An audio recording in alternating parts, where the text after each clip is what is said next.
couple hours long. We'll take a break in the middle. At about 10 o'clock, 10:30-ish, we'd like to look towards wrapping it up, or if not, have it wrapped up around 10:30. But depending on where the application is in the night, we'll push it as far as we can.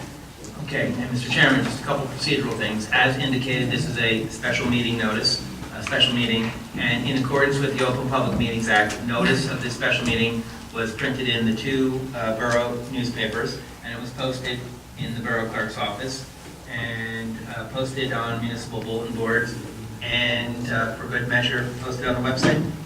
Okay, so we are a lawfully convened meeting, and we have here what we'll mark in as B1, B for board, is the certification of board member Palmisano that he reviewed the recordings of the 102 Second Avenue application.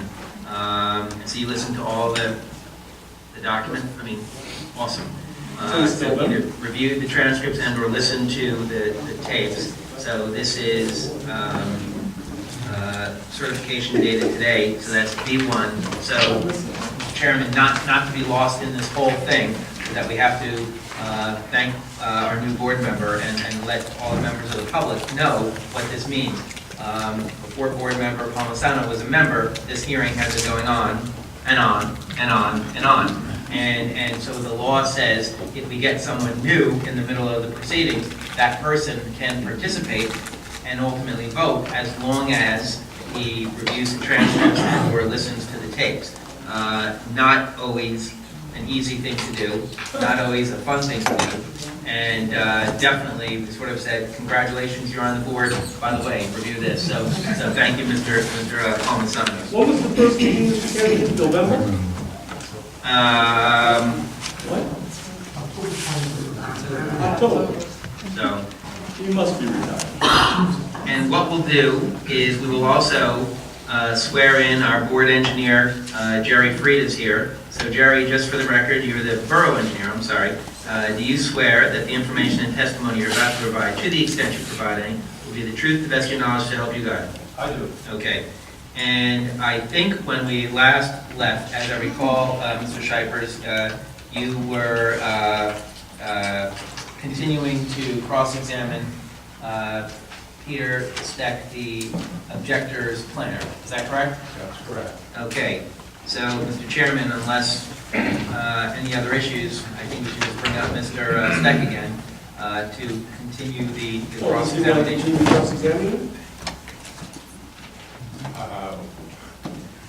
Mr. Fowler, candidly, I've reviewed all my notes, and I think the questions that I would still have remaining that I will probably just point out in my summation closing. So, to be brief, I'm going to turn the floor over to Mr. Middleton so he can do his cross-examination, and I'll step out of the way. Well, thank you, Mr. Shipers. My pleasure. All right, and while we bring up Mr. Steck, yes. And let's see. You know.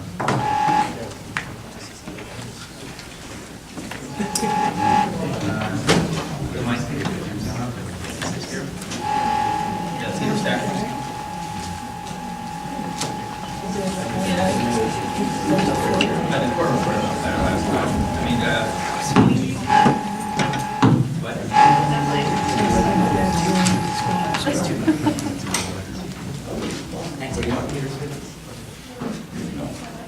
Okay. Well, Peter, why don't you stand up, I guess.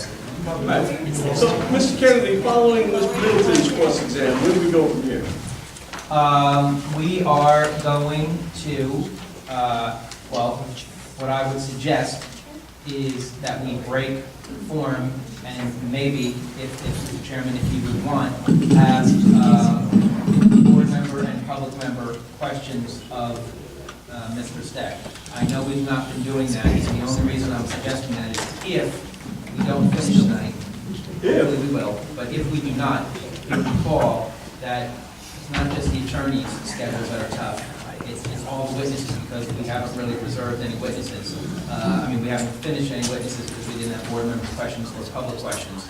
So if it's acceptable, what I would respectfully suggest is that we at least have board member questions and public questions of Mr. Steck, because Mr. Steck's schedule seemed to be the most intense in terms of continuing dates. So if we finish with him, we could at least knock him out of the equation if we don't have any continuing hearings. But I would defer that to you. Thank you, Mr. Kennedy. How about you, Mr. Mr. Chairman, if I might add, I think Mr. Kennedy's suggestion is a good one. I would like to ask, though, that if we take that, or before we take that break, or if we're breaking testimony, we also do board questions of my three witnesses, because I don't believe the board has finished those yet.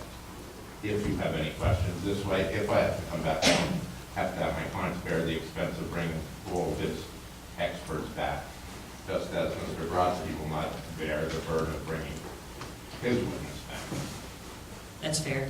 Just as a matter of point, Mr. Brodsky, you have one additional witness for tonight, is that right? Yeah, just one of the homeowners, adjacent homeowners, one of my clients. Okay, and no other experts to present? That's correct. Okay.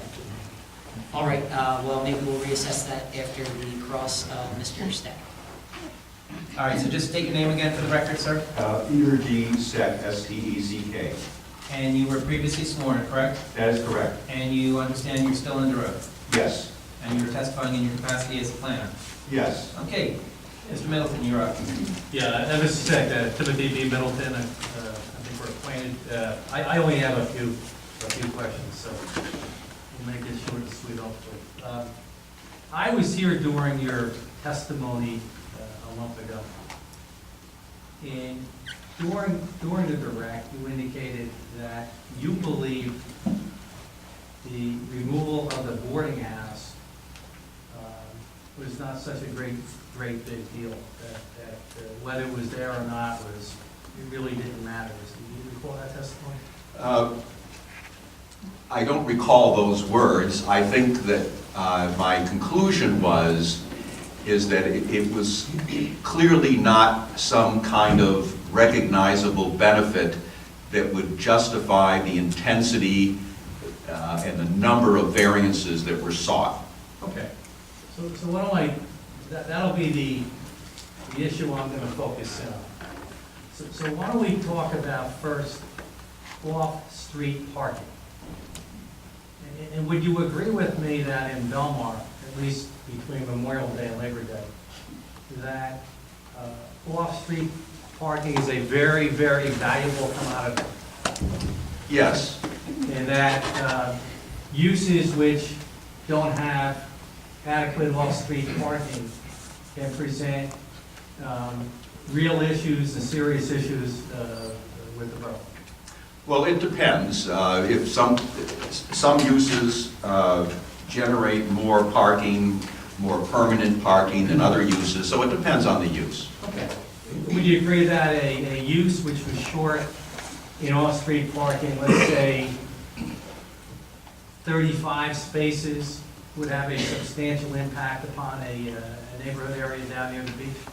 If that was a functional parking supply, but again, it depends on the use. Someone can have an ice cream stand that generates a need for parking, but it is short-term, let's say, turnover.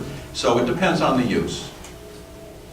Did you do any analysis as to the deficiency of the off-street parking of the current boarding house?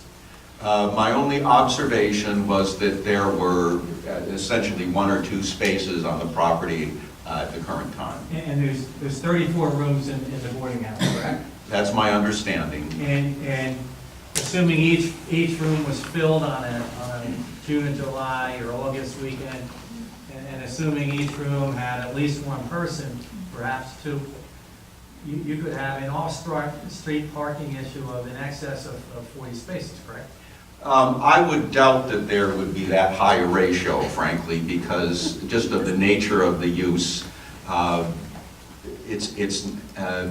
there's been no evidence presented on the record of what the functional parking demand was for that building. And it's oftentimes the case that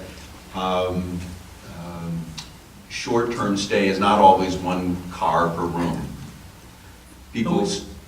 You know there's 34 rooms, correct?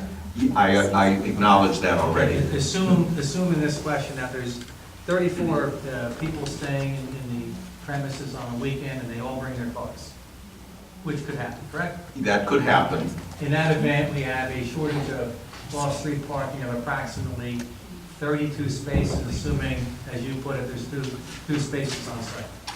That's the numbers if that was the functional parking demand, yes. Now the proposal, as we know, has 6 units, correct? Yes. And the proposal calls for, I believe, 10 parking spaces where 12 is required, correct? Yes, well, I know it is short on parking. I believe it's short too. Yes. So would you agree with me that eliminating a potential off-street parking issue in excess of 30 spaces during the peak season in Belmar along the beachfront in the north end is a substantial benefit to the borough? You have to weigh the benefit to the magnitude of the variances and the number of variances that are being requested by replacement. So it's kind of a balancing act. I'll get to that. but- And in my opinion, planning is more than off-street parking. There are many other considerations. I'm going to let you answer questions regarding the balancing, but let me first get through the parking. Again, would you agree with me that it's a substantial benefit to the borough, to the community here, in eliminating a use which has, at minimum, an off-street parking deficit of 32 spaces? True or false? There is some benefit if you isolate that one factor, yes. Okay. Would you agree with me that there's a benefit to creating home ownership as compared to a rental situation? Yes or no?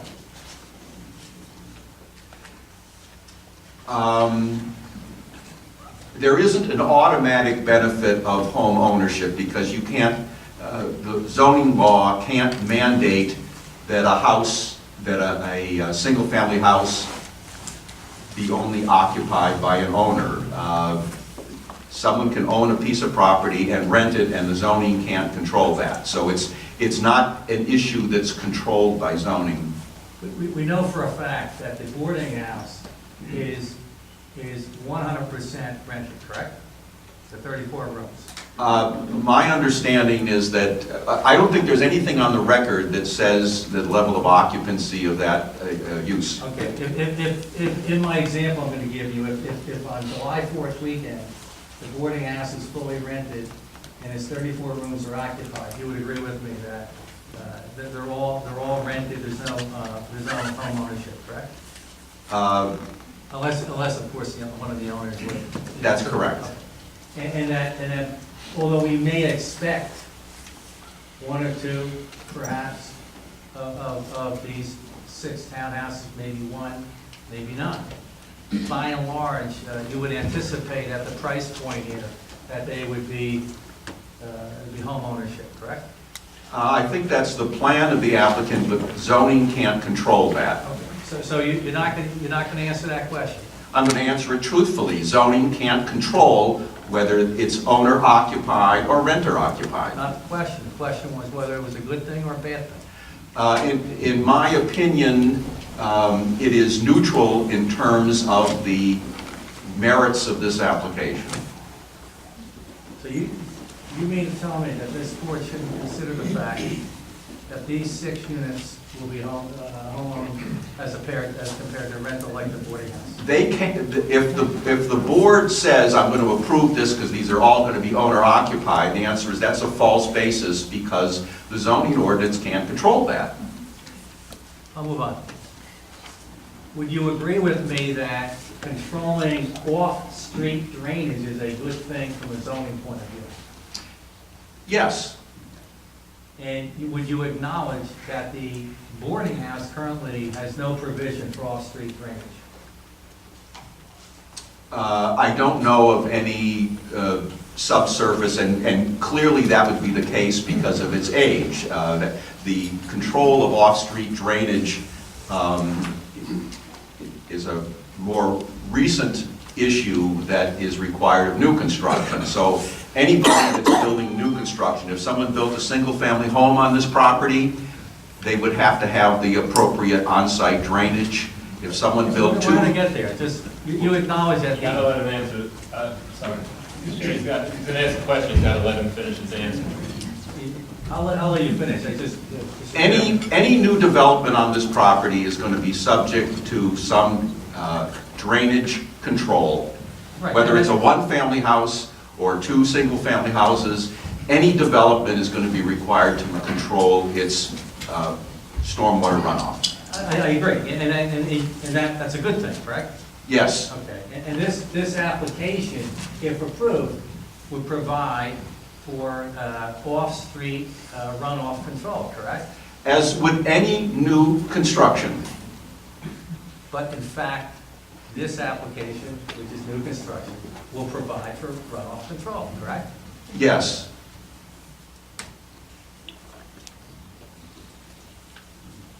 I believe you testified at the last hearing that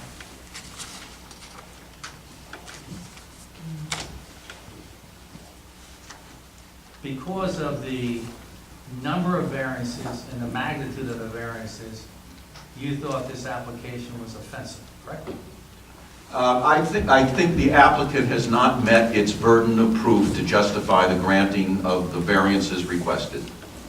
Is that the bulk variances or the use variances? It's primarily the use variance, but it's all together. Again, you can't separate one from the other. Just because, for example, this building meets the setback that would apply to a single-family home doesn't mean it's a great thing.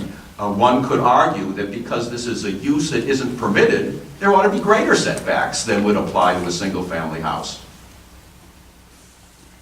Are you familiar with the Price versus MJ case? Himeji, Himeji, thank you. Yes. Are you familiar with that case? I am. Okay, that case was issued by the Supreme Court of the state of New Jersey, correct? Yes. And that was in 2013, correct? Yes. And that case stood for the proposition that bulk variances are subsumed by the use variance, correct? Yes, and that's why I say that if someone were, just because someone complies with the standards for a single-family use, single-family home, this is not a single-family home, and the board, for example, could take the position that just because I meet the setback for a single-family home, by the way, which this property doesn't, that doesn't necessarily satisfy the negative criteria. Since this building is taller than what is permitted, it's a use that's not permitted, this board could say there should be greater setbacks than would apply to a single-family home. So I agree that the dimensional standards have to take into account whether the use is permitted or not. So certainly the board, if the board felt that the benefits here outweigh the detriments in terms of the application, it could approve the use, and that use would subsume the bulk variance, correct? Benefits outweighing the detriments is not a proof for a Medici case, which Okay. this is. I'll rephrase it. If the board approves the application, the use variance application, that use variance approval would subsume the bulk variances that you were complaining about at the last hearing. The answer is the applicant, the board has to look at the application in its totality. And just because it satisfies, for example, a dimensional standard that was designed for a single-family home does not mean that the applicant has met its burden of proof. Would you agree with me that the current structure on the property is somewhat run down?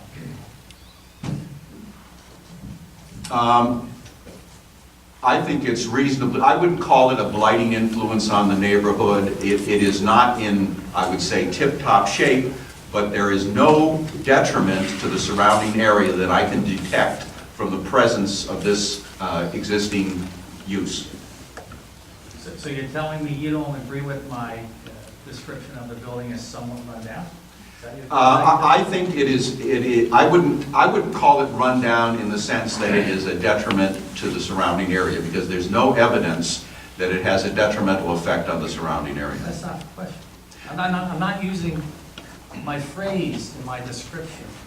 I'm not referencing the impact on the adjoining neighborhood or neighbors or properties. My question is simple. Do you agree that the building is somewhat run down?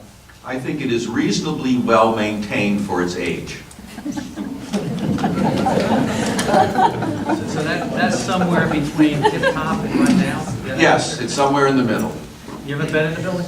No, I've never been inside. How many times have you walked around the building?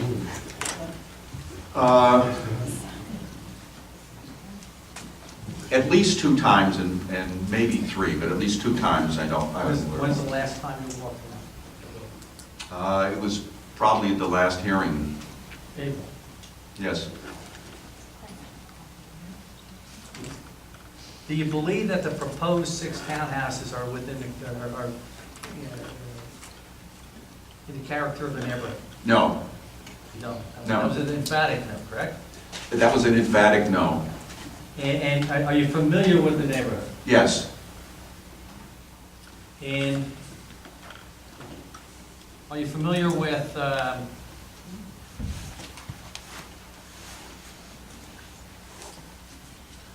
Belmar Apartments located at 103 2nd Avenue? You'd have to show, I'm not familiar by the address, but if you show me a map, I can tell you whether I recall them or not. Okay. Are you familiar with the River Ridge Apartments? I am not familiar with the name, but I've driven and walked the neighborhood on at least 2 occasions. Did you review the 200-foot list? I looked at the 200-foot list, yes. Did you see the Lamar Gardens on the 200-foot list? Again, I don't recall the apartment buildings by name.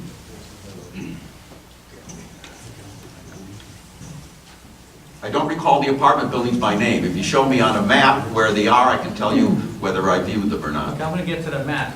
With reference to this site, I want to see how your memory is. Describe for me the surrounding properties without reference to your notes. Tell me what So I should close my eyes and not even look at my exhibit? Is that what you're telling me? Well, I want to know how familiar you are with the property. Well, as familiar as is in my exhibit that was admitted into evidence. There are photographs of the surrounding area. Okay, does your exhibit show the Lamar Apartments? I don't know the apartments by that name. Do they show the River Ridge? I'll answer that again. I don't know the apartments by name, but I've driven the area, walked the area, and I've taken photographs in the area that are in my exhibit. Okay.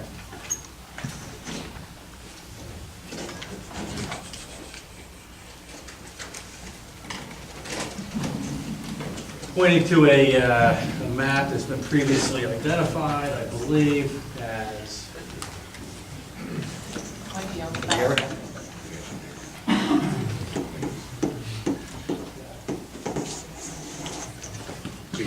Are you familiar with the, I'm sorry, what's that, the mark is? this is A11.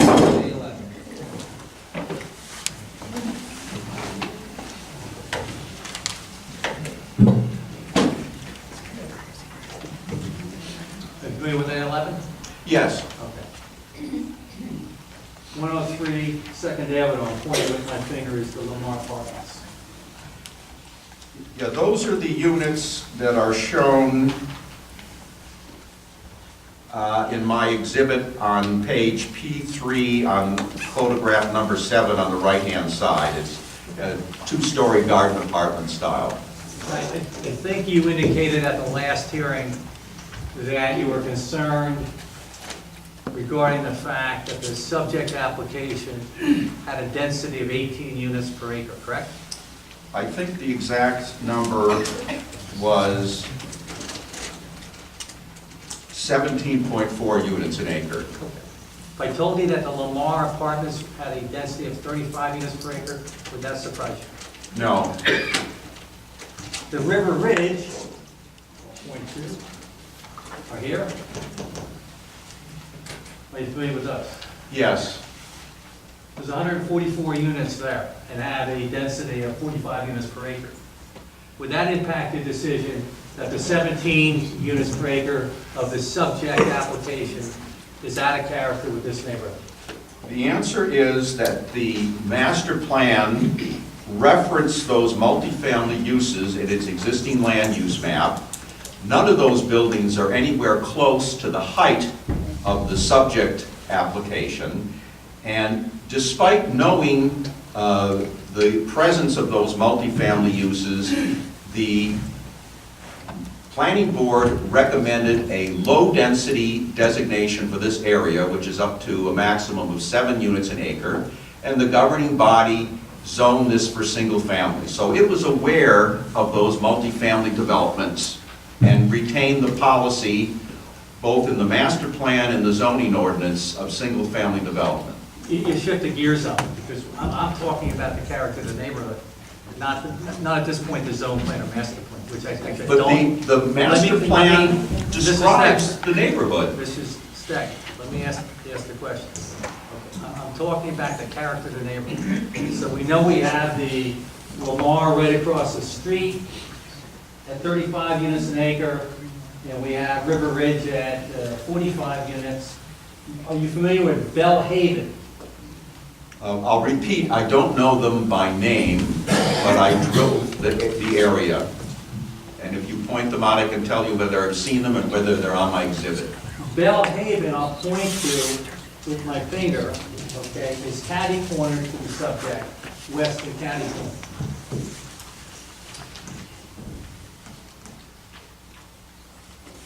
And that has 33 units per acre.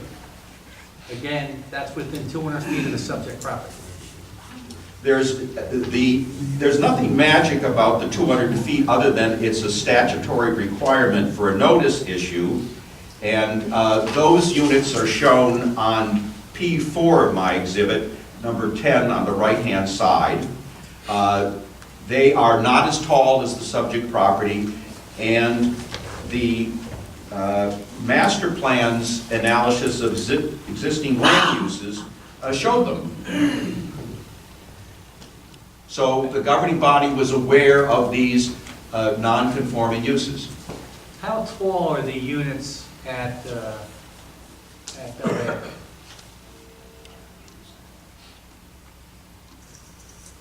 At Belhaven. 109 Second Avenue. You said you made the statement, you represented to this board, they weren't as tall. So how tall- I don't know of any 3.5-story buildings in the immediate area. That's not the question.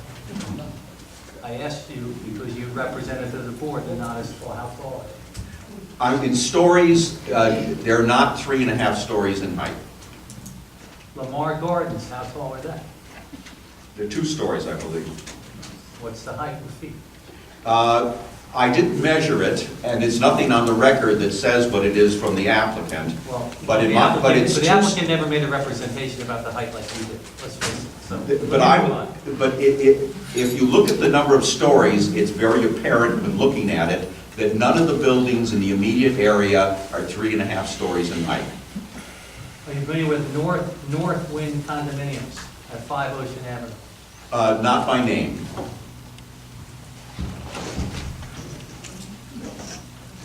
Put it out again here. Again, you're referring to A11 now, correct? A11 and North Wind is east of River Ridge. Yes, those are shown on the existing land use map that's part of the master plan. Mr. Steck, isn't it fair to say that the character of this neighborhood is multifamily, multi-family use, apartments, condominiums, and townhouses? And that this application, this 6 units compared to these hundreds of units will fit within the character of the neighborhood? The character is a mixed character. The properties that abut this development are single-family houses. There is a park across the street. If you look at the properties most affected by this subject site, and most influenced by it, it's predominantly single-family.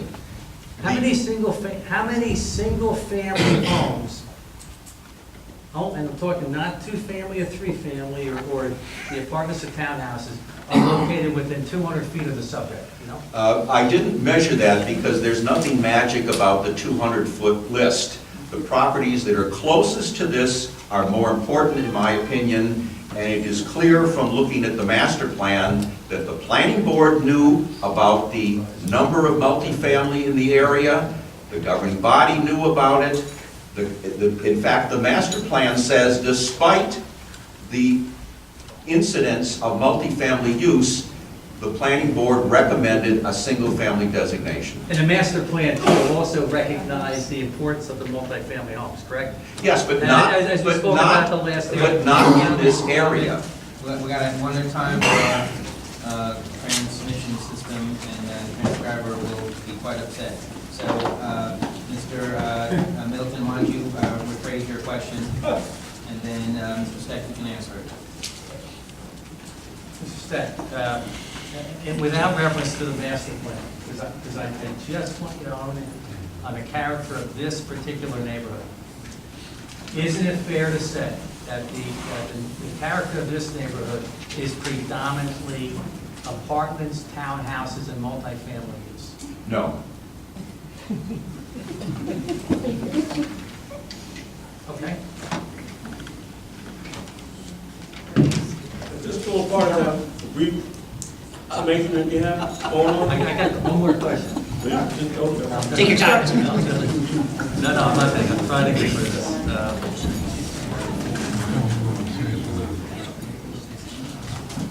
Mr. Stack, I'm going to give you two choices. I think during Mr. Lamisello's questioning, I said to Mr. Lamisello, you had a binary choice here between 6 townhouses and a 34-room,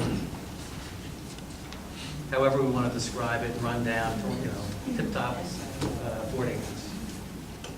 So, in my question, I'm going to ask you to pick one of the two alternatives as the best to promote the purposes of zoning, and the best to promote the purposes and for the purpose. So, we have a 34-room boarding house with 2 parking spaces, no drainage, sits on the property line, I point out, and it is somewhat in disrepair. That's choice A. That's choice A of my binary choice. And choice B is 6 new high-end townhomes with parking, with drainage, built according to the building code, and have home ownership. Now, from your viewpoint as a planner, in that binary choice, do you pick A, the boarding house, or B, the townhouses? That's a The boarding house, and the reason why is the magnitude of the violations and the fact that this property could easily be used for a permitted use tells me that because of the detriment to the public good and especially the impairment of the zone plan and zoning ordinance, retention of the existing use is the only choice that meets the statutory criteria. So the short answer is, in my binary choice, you pick the boarding house. Well, except that this is not, let's make a deal. I'm not, let me make myself perfectly clear. I'm not talking about making any deals. I'm asking you a question, a serious question. And all I want to know is a binary choice A or B. And I think you picked A. You suggested that the boarding house is a better alternative, which is fine. I mean, I'm But not... that's not this is not a binary issue of the board. If the board, if we all go home tonight. That's not part of my question. If we all go home tonight, this applicant can demolish the building and you have nothing to say about it. It's not my The question. only issue before this board is whether the applicant met the statutory criteria. That's the only issue. I understand. That's not my... I'm allowed to ask my questions. So that's my question. One last question.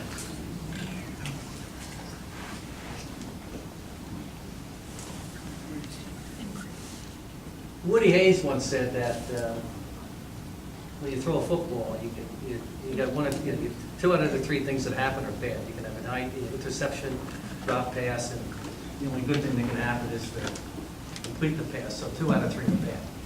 Now, taking that analogy here, isn't one of the possibilities here, one of the alternatives, if this continues, is it gets worse?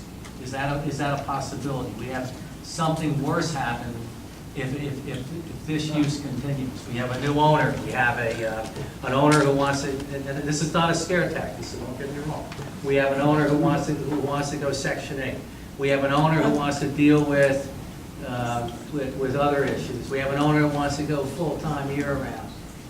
That is a possibility, correct? Those scare tactics are a possibility. Okay, I'm not using this as a scare tactic. I'm using this as possibilities. That Woody someone Hayes could being tear local- this down and build a 6-story high-rise. That's not the question. That's not before the board. Okay, the question is, Kevin, Mr. Chair, if I could just put an objection on the record here. I think the problem is that Mr. Middleton is asking hypothetical questions that have nothing to do, not only have nothing to do with the application per se, the merits, the variances, the site suitability, and the special reasons, and the negative criteria, but rather he's posing hypotheticals that are trying to create this, and I think it was Mr. Middleton who injected coined the phrase binary choice.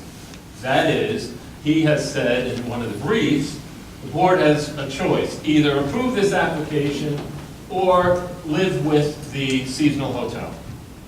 But that's a false, let me finish. no, That's a you're false- this is a that's speaking, a you have a false speaking premise. objection. This is That's not a false premise. Mr. Kennedy. And so this is why this is this waste of time back and Okay, forth. so your objection to Getting Mr. Middleton's question My is? objection is that the question is irrelevant to the application because it poses hypotheticals with facts that are irrelevant and not germane to the merits of the matter. I'll respond. Experts are customarily asked questions in hypotheticals. That's how you ask an expert a question. So me asking this expert a question, and he's presented as an expert in planning, is perfectly fair. And I had one question at the end after we went through boarding house versus townhouses, was whether or not there's a possibility that things got worse there. And I'll leave it at that. I don't need to ask any more questions, but I'm allowed to ask this expert hypotheticals. That's how it's done. And by the way, I should add, most of my hypotheticals included facts in evidence, such as the lack of parking, such as the configuration of the building, such as the lack of drainage. I'll leave it at that. Thank you, Mr. Middleton. Thank you. Thank you, Mr. Middleton. All right, so I guess right now, procedurally, we're left with this where we could either start answering questions of all the experts and open it up to the public at the same time, or continue with the testimony from Mr. And I Bronson. think Mr. Brodsky just indicated he has some follow-up questions, redirect for Mr. Steck. Okay, okay. I'll be brief, Mr. Chair. Take your time, Mr. I've Bronson. heard that brief word before. Right ahead. As it says. So, just a couple of questions, just following up on Mr. Middleton's question. I won't go back into your extensive direct testimony, which was already last time and heard by the board and the public. So, can you remind us what the permitted use is for this property? 1 and 2 family houses, and this site is eligible for a single principal building based on its size. Okay, and in fact, that was the use that was encouraged by the master plan. Objection leading. Was this the use that was encouraged by the master plan when it did its re-examination a couple of years ago?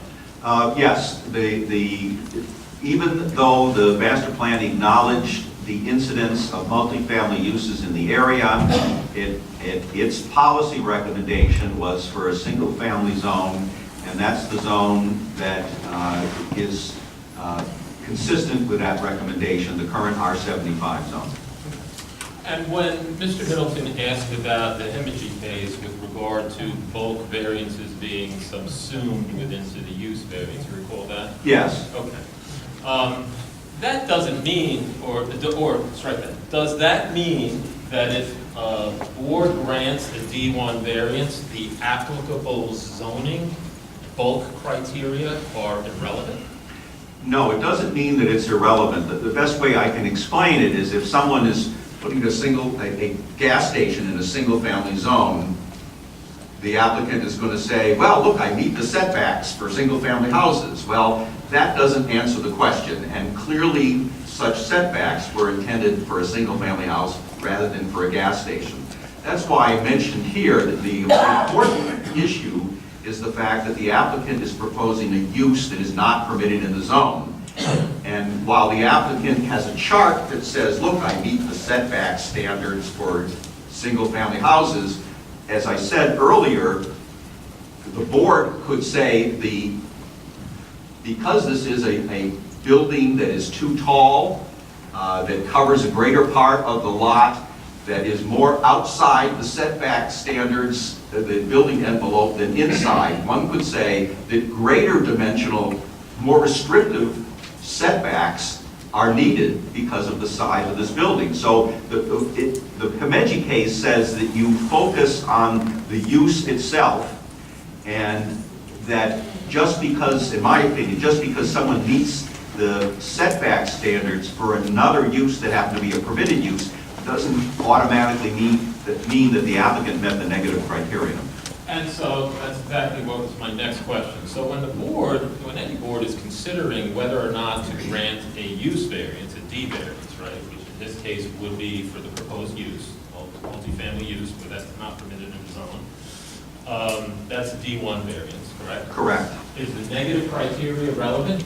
That is, does the applicant have to satisfy the negative criteria in order to justify the granting of the variance? Well, it has to satisfy it with an enhanced burden of proof. That's the Medici decision. So it's not just the applicant parroting the language of the statute. They have to work through this and justify why the nonconformities that are proposed do not do substantial detriment to the master plan. So it's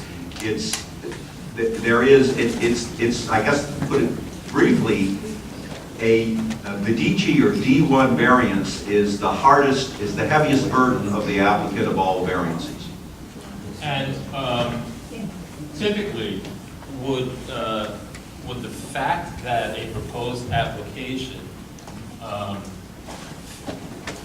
not comply with numerous bulk requirements in the zone,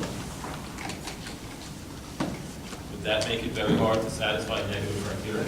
In my opinion, it would, but looking at the specifics here, and again, I refer the board to my exhibit where I compared the existing building with the proposed building, and the setbacks are so violated to such a degree and such a magnitude that, in my opinion, this applicant cannot demonstrate satisfaction of the negative criteria. And what about site suitability, right? Which is another requirement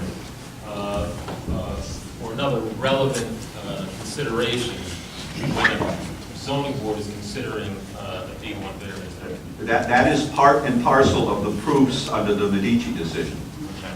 And what do you look to typically, or what is the board supposed to look to in determining whether or not a site is particularly suited for a proposed use? In this case, for 6 condominium units. Well, again, as the Price versus Hemingway case indicated, it's a fact-sensitive issue. One has to look at the area. And here, again, we're right across open space. This is a prominently viewed property because of the proximity to the ocean front. The closest uses to this are open space and single-family dwellings.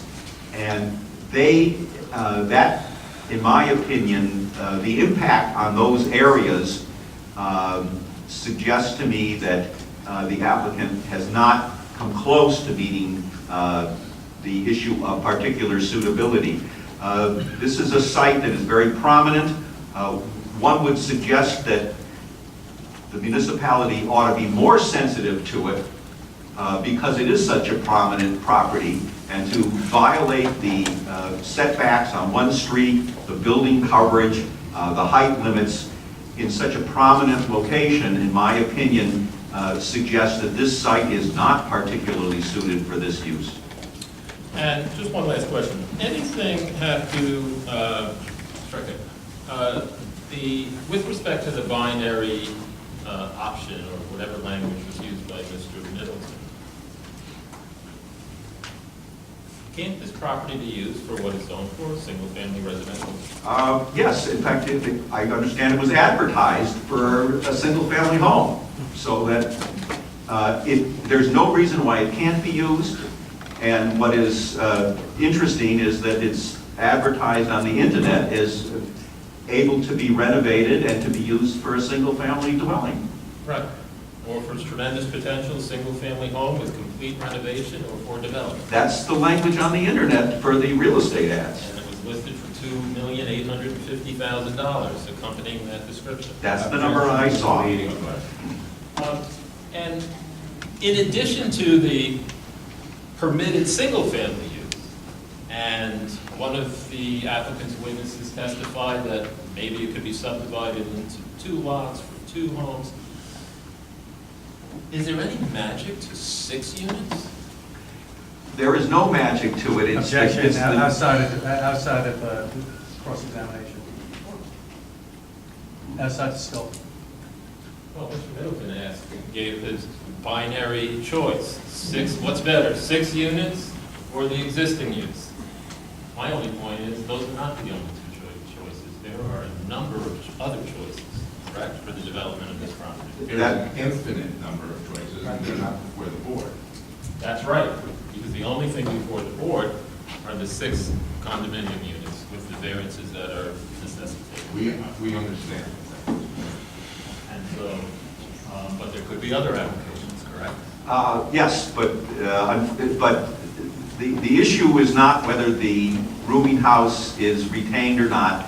The only issue before the board is whether the applicant has met the statutory proofs for the specific building that is before the board. And last question, in your professional opinion, can an applicant legally satisfy those proofs by convincing a board that the proposed use is better, in their opinion, than the existing use? That's not the statutory proofs that are required to be shown. Thank you. I have nothing else, Mr. Chairman. What are the substantial detriments that I failed to hear from you on my cross-examination a month ago that are substantial negative impacts to the neighborhood? Excuse me. I thought Mr. Scheich was completed his drawings. Well, when Did I miss you something? redirect, you miss something, you don't know how to try a case. Did I? When you- We're not in a Gentlemen, board. please. You have to realize we're before a When board. you redirect, you reopen your testimony. That's what redirect. Everybody to speak to the chair, and the chair is the king, and he's a good guy, and the rule is, we've been very liberal and very flexible here, trying to give everybody a fair shot and opportunity to be heard. So Mr. Scheifers did rest, but there was subsequent testimony after that, and he does have a right to question. So, Mr. Chairman, unless you object, I think, as we have done, we would let Mr. Scheifers continue. Yes, sir. You remember the question? You were asking me to detail the negative effects from approval of this The application? substantial negative Yes. effect. Okay. The footprint of these proposed 6 units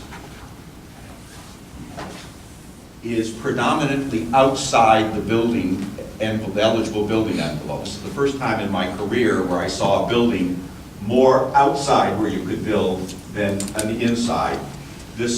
Although the existing building is close to the westerly property line, the new building is taller and longer along that property line.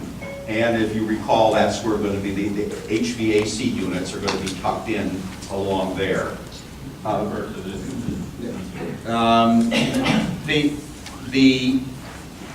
This property is very visible. I'm sorry, what is that? I'm referring to P04, that happens to have P5 on the upper right-hand corner.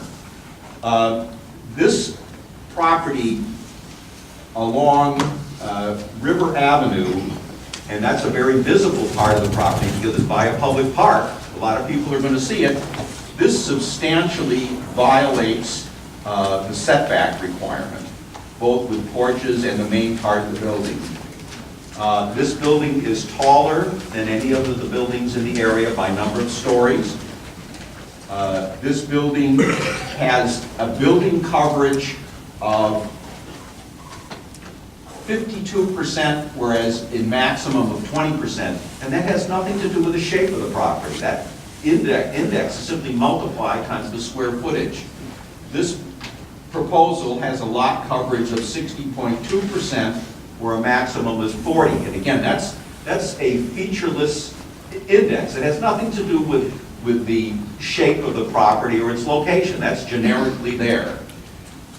This has an FAR, and the master plan talks about the sacredness of the FAR, of 117%, more than twice the bulk that is permitted. So this is going to look like a crowded site, while the applicants presented a facade drawing where you look straight up the aisle between the two buildings.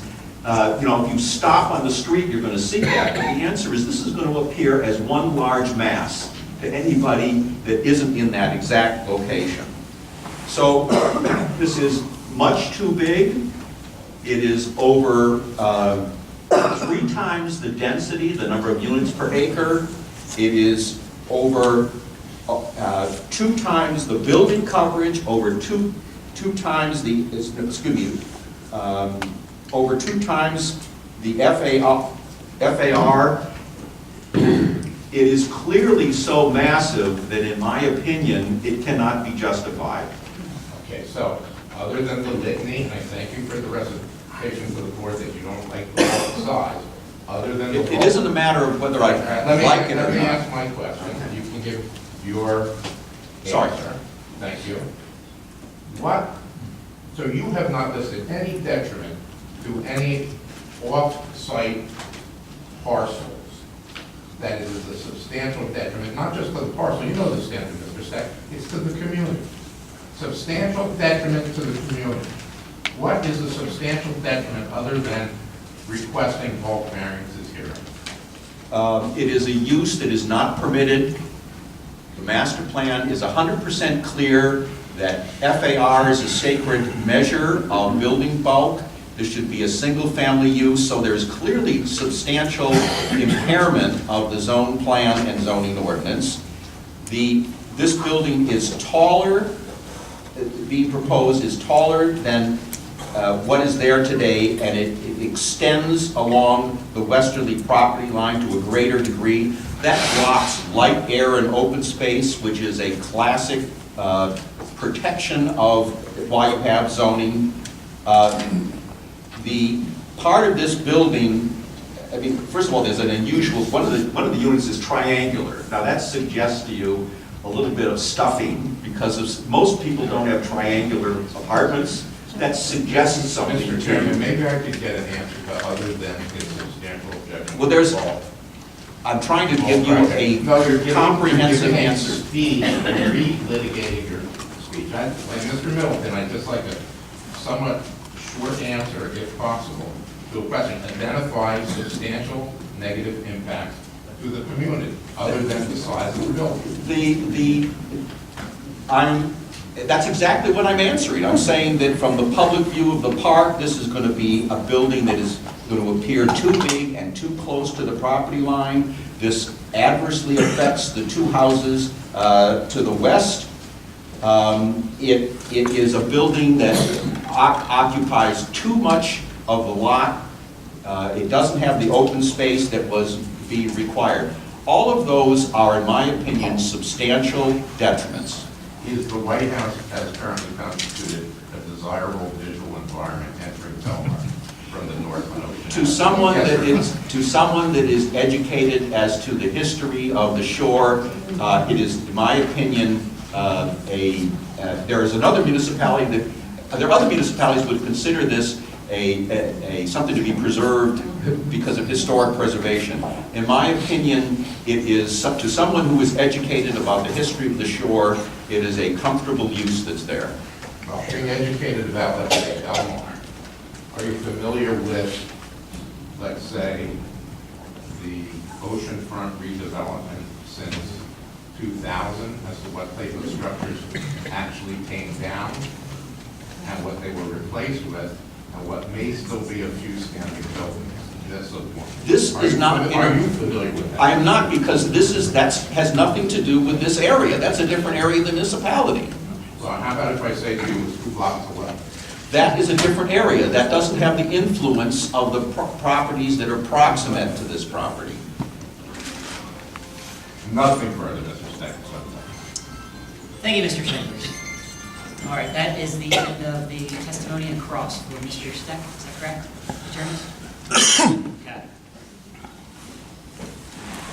All right, and Mr. Brazzi, you have one more witness that you would bring up unless we open it up to questioning. Is that right? Yeah.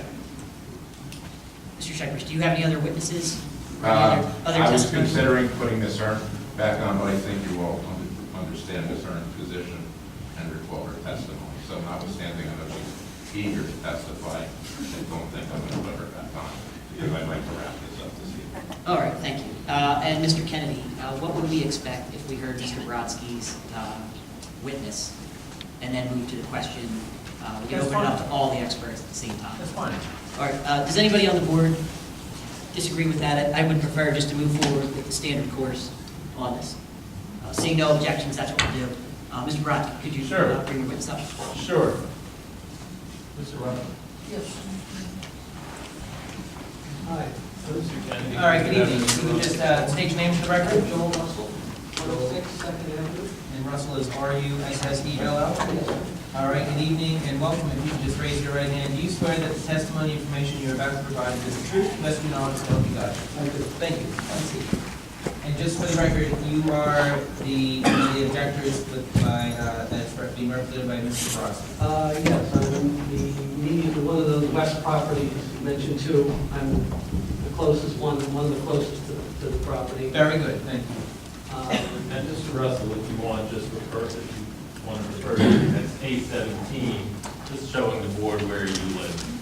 So this is Ocean Avenue there. I'm right behind this property, all these, where these 4 units are going, would be right against my backyard. Okay, and Mr. Russell, you wanted to address the board with regard to your concerns and thought as an immediately adjacent property. Yes, I just want the board to know I'm an environmental engineer, that's my profession. I live right behind the White House. I'm one of the most affected neighbors. I think my property is going to be greatly impacted by the proposed condominiums, along with the several other close neighbors. I bought my house in 2005, brand new construction when I bought it, and I lived there with my mother, and we love the beach, we love Belmar, we love the surf, and we put in a pool there after we bought the house with permits, and unfortunately because Mom had a stroke, and we were trying to not have to run to the beach so much, so we put in a pool. When we bought the house, we checked with the Belmar zoning of the White House, and we saw it was zoned single-family residential, so we thought someday it would be demolished and a single-family home would be built. A couple of years ago, the owner of the property asked me if I wanted to buy the property, but it was so overpriced, I couldn't afford it. I think it was like $2.8 million or something. And I consulted with some realtors, and they said that was a crazy price, way overpriced. So I would love to buy the house, a nice single-family home there with a better ocean view than I have now, a little bit behind there. Can you speak into the mic, please? Oh, sure.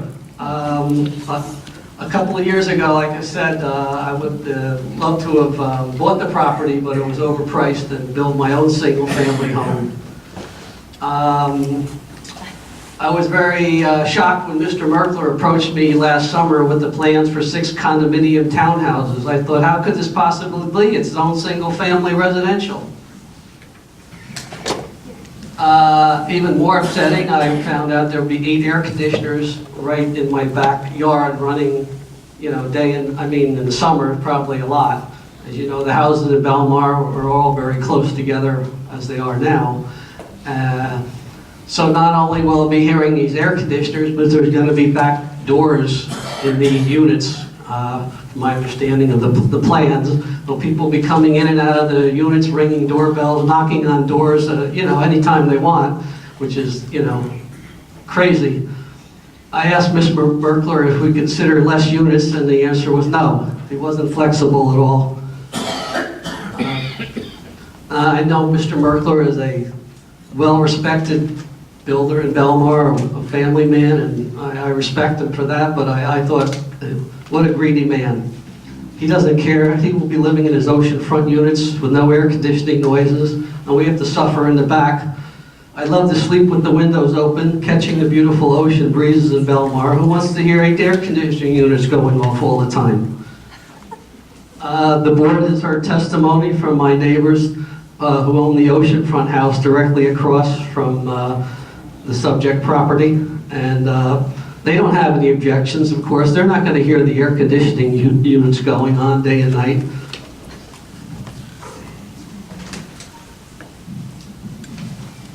So I have to read this.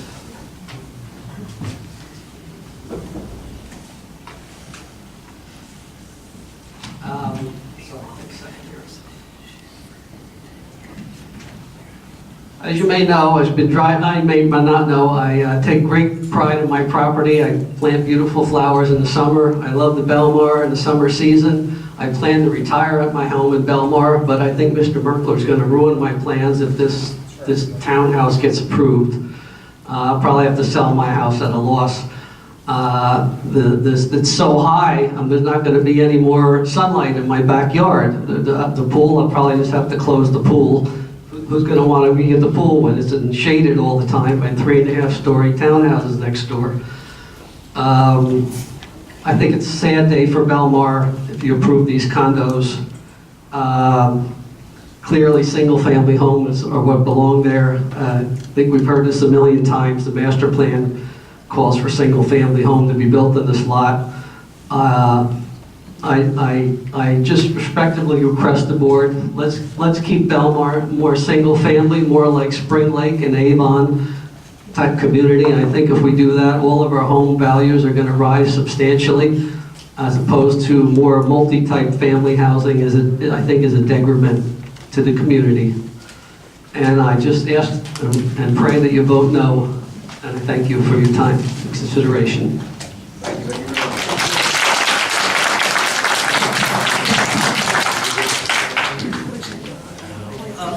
Mr. Middleton, do you have any questions? Oh, yeah.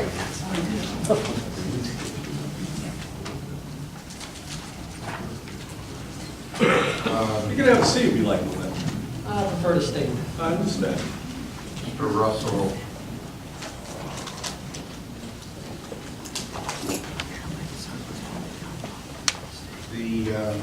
where's your principal residence? Piscataway. That's where your tax bills go, right? Yes. And how much are you currently trying to rent your property per week for? The one that you just testified about? It varies. 4,000 a week, correct? Yes. It No, also- I'm sorry, Mr. Russell, would you speak in the microphone, thanks? It varies depending on the week, the season. I need some extra money. The taxes here are very high. That's why I rent my house. I plan to retire here though, so I'd like to pay off my mortgage and then stay here full time. And you might not retire here, and it may. So could they use the microphone? Residents, correct? Thank you. You also advertise it for 3,000 It's not on. times. It's not on. How's that? Mr. Chairman, is that a That's little better? You also rented for 3,000, I'm sorry, 2,500 and also 3,000 a week, do you not? Yes. I also see one time here, $7,995 per week, correct? Those are probably asking prices, but I'm not sure I got that much. Yeah, well, I guess there was asking prices by Mr. Wagner, who owned the White House, and he didn't get his price either, because that's what asking prices are sometimes, right? Yes. And you never stepped forward since 2005 and tried to purchase this property, correct? No.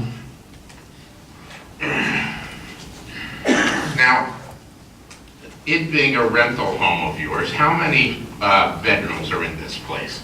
4. There's also a couple sitting rooms, correct? Yes. Your property card says there's 3 bathrooms, but you advertise it on your website with 4 bathrooms. Is that correct?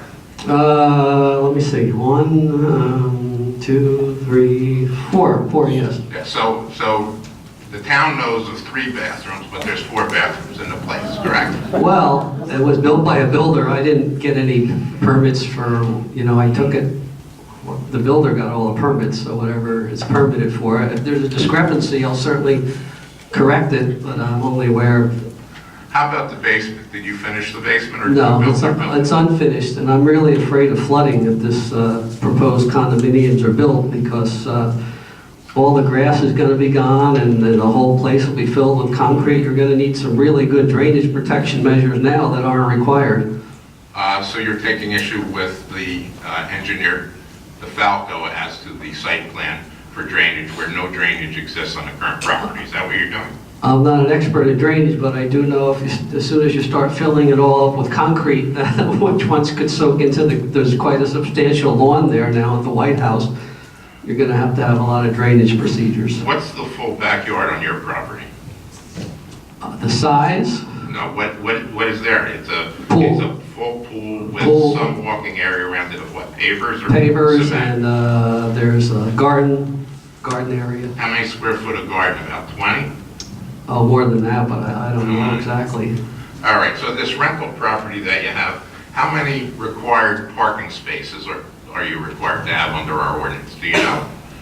I have a driveway. I could get 3 cars in my driveway. Not a problem. I know what you can get in, and we're going to talk about that in a moment, but do you know how many cars are required you have to provide for parking on your lot? I don't know, but I do know if they build a White House and they have 6 families, it's a lot more parking needed than 1 family house. Well, let's talk about that. You're an engineer, so you must have done some math in your career, I suppose, right? Yes. So the White House, as proposed, would require 14 spots, 12 are being provided, right? Correct? I'd have to Mr. read. Cypress, you said White House, are you talking about your proposal? Yes. Okay. Thank you, Mr. Kennedy. So that's about what, 17%, 18% they're short in parking? You need 14, you're getting 12. Sounds about right, but I really I'm trying haven't to studied trick the you. issue in great depth. I just came to talk about how I feel about the project overall. Well, I know. Well, I'm getting to cross-examine you a little bit because you said how bad it's going to be for you. Now, you know that you're required to have at a minimum 3 parking spots on your property? No.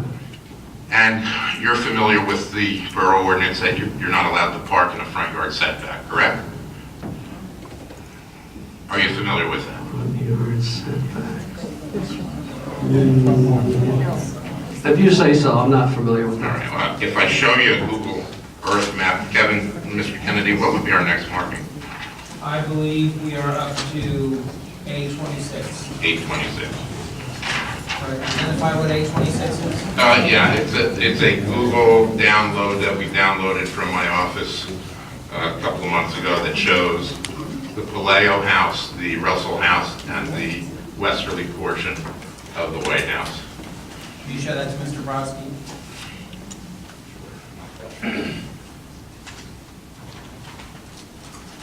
Perhaps he can present his witness when he's ready.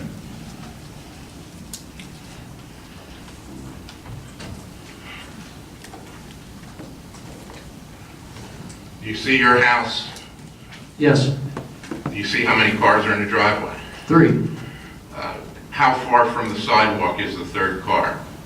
It looks stuck out a little. looks a little stuck out about it. Yeah, maybe a foot or so. From the sidewalk, Yeah, all right, in your front yard setback. yes. All right, so you're required to have 3 cars. You're only providing 2, so you're 1 short out of 3. I would hardly call it short. If probably someone moved the car up, there's probably left too much space in between them. Well, I'm just looking at Google Earth. Google Earth takes no position, I think, in this application. Yes, So you're not providing your 3rd space, so you're 1 shy of 3 spaces, you provide 2. So doing math, I guess I could say you're 50% short or 33% short, whichever mathematical. I would say I'm formula not you short wanna at all. Like I said, you pull the cars up, there wouldn't be any reason to be in the sidewalk. How deep's your property? May I present this to the board? Please.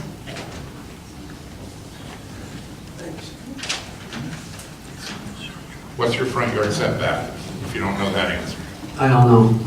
So you don't know your front yard setback, you don't know how deep your property is? I know it was built and permitted and approved All right, you by know the how Borough of deep your Belmar. I structure don't is? really have, I don't deal in construction every day.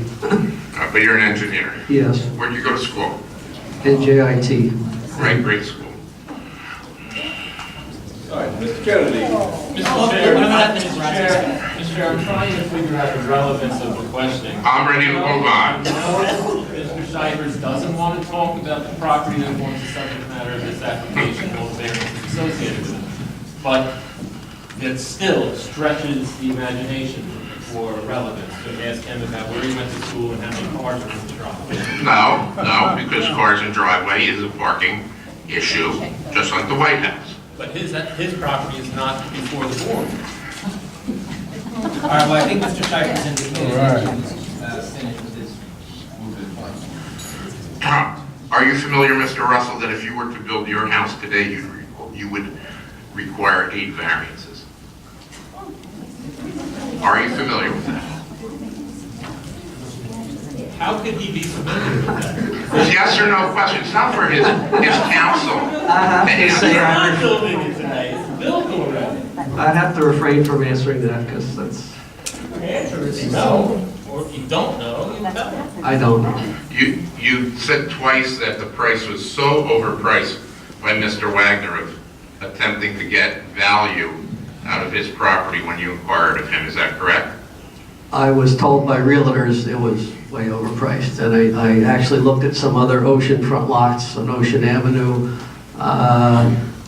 There was one down around 12th Street, with $1.3 million for an oceanfront lot, not, $3 million. Your current assessment's $1.1 million, correct? My tax assessment? Yes. I don't have it with me. It sounds about right. I'm not sure. Sounds about right? Yeah. Does it sound about right when I pull your deed out that you bought your property in 2005, 14 years ago, for $1.4 million?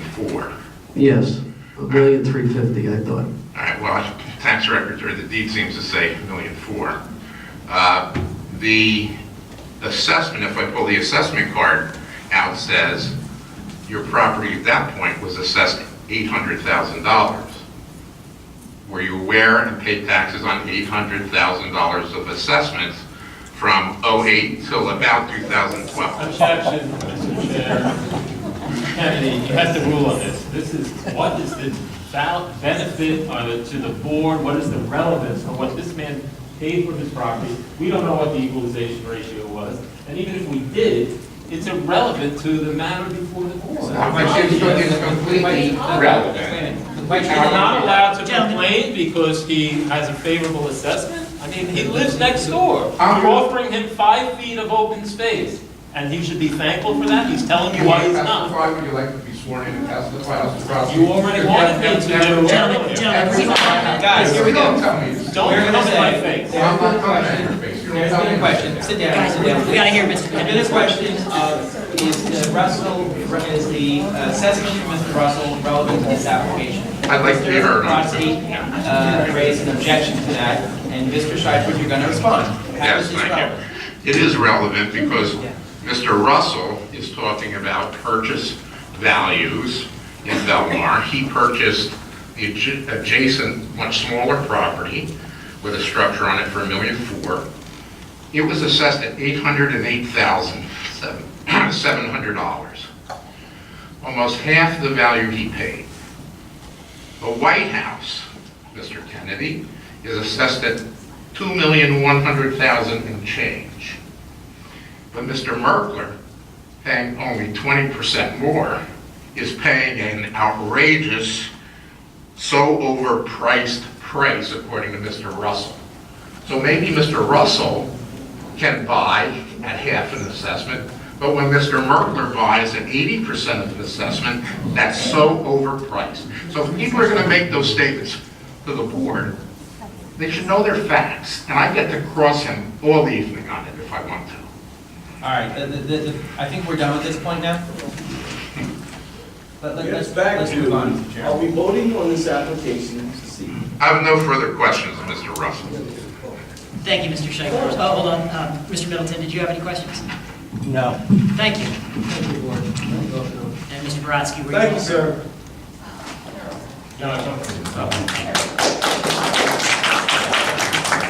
All right, if I could just ask the public to keep it down. It's very difficult to hear a lot of people talking, and the court transcriber is having trouble keeping up.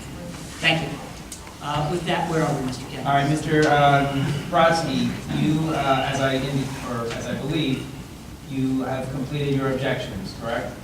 Your presentation? Yeah, I have no other witnesses. Okay. And I have no other witnesses, and what I understand, Mr. Steck is going to be presented for questions by the board, is that right? All right, we'll get to that momentarily.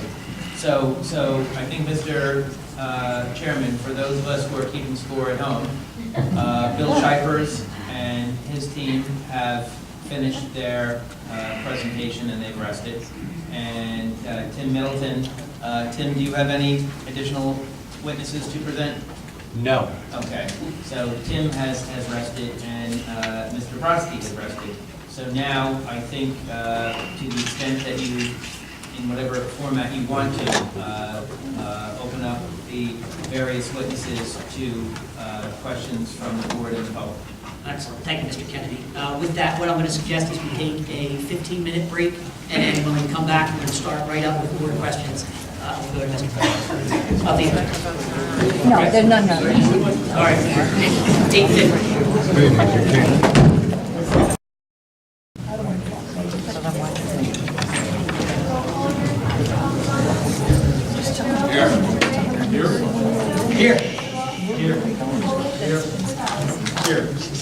All right, we are back on the record, and we're going to ask Mr. Kennedy to say a few words before we open it up to the board for questions. Sure. Thank you, Mr. Chairman. And Again, during halftime, a number of individuals from the public came up and expressed questions or comments or concerns that they felt that afraid or concerned or intimidated about speaking in public. And they're concerned that they're going to be badgered by the attorneys or other members of the public, or threatened or intimidated, or essentially discouraged from speaking. And that's obviously unfortunate, and that's unlawful. And obviously that's contrary to our democratic principles upon which, you know, this whole country is founded. And that type of perception, even if it's not true, if that's a perception, that's bad. And that perception does not advance the interests of the applicant, does not advance the interests of the objector, does not advance the interests of the public, does not advance the interests of this zoning board, and does not advance the interests of the borough of Belmar as a whole. And on top of that, it's just not right. We need to hear comments from the public, whether we agree with what the public members are saying or we don't agree with them. We need to let the public participate freely and without fear or intimidation. Anything else would be wrong, would be improper, and for purposes of this discussion would be clearly lead to a direct reversal or remand, whatever that our decision ultimately is. So, Mr. Chairman, as you've indicated in the past, the rules of procedure are very important, and we need to follow. We have to be courteous, we have to be polite, we have to be respectful. does not mean we have to agree with what everyone is saying. Clearly, that's not going to happen, and it should not happen.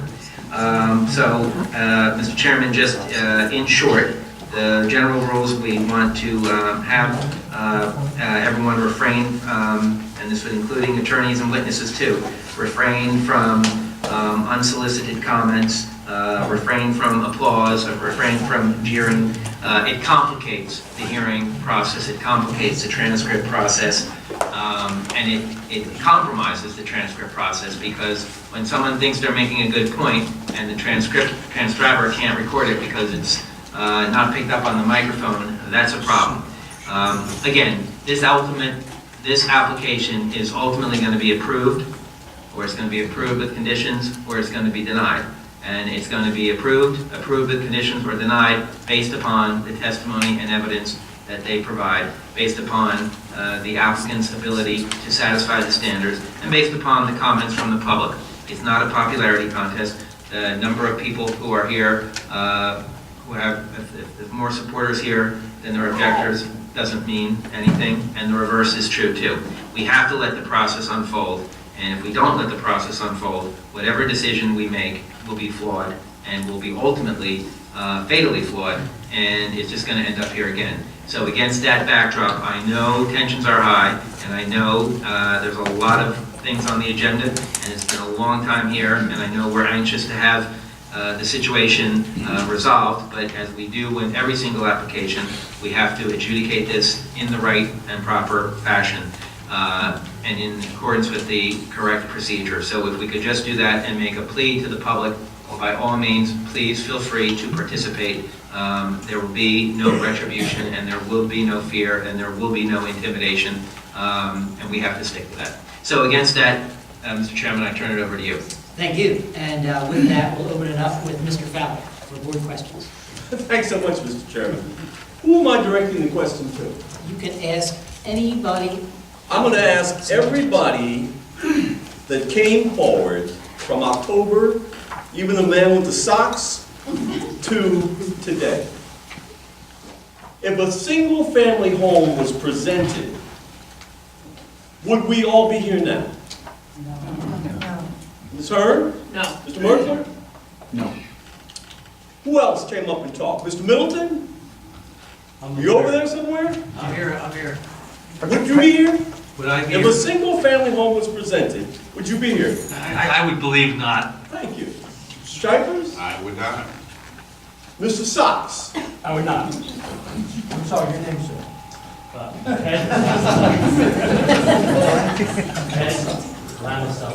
The defending attorney, the cross-examining attorney?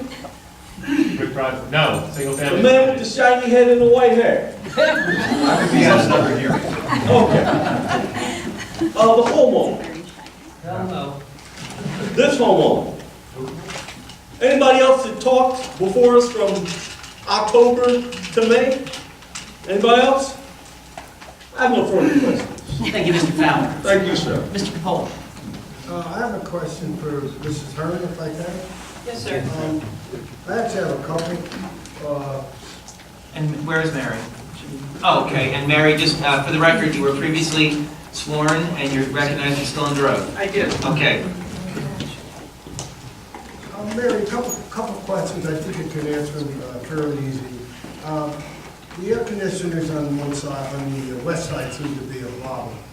Can those air conditioners, condensing units, I should say, be moved inside the garage and hung from the ceiling there, where the noise would be sufficiently diminished, and you wouldn't have a problem with that particular thing right there? I'm not 100% sure they could, only because we only have 8 feet of height, but there's a possibility they could go in the attic, in the back. Okay, and that would alleviate one of them. Correct. The other problem I have, I seem to not have the latest driveway drawing. That drawing there that was depicted today shows a direction of one way. Correct. Okay. With that, other than changing the one way, I didn't get a chance to look at the numbers there. Have the widths stayed the same, the widths between the units? Yes. They have. would it be possible to move that front unit back? Now that we have one-way traffic, where you don't need as much swing as you would if you had two-way. I don't think you'd have enough turning space to get into the garages. Okay, we have, I believe, 29 feet, is that correct?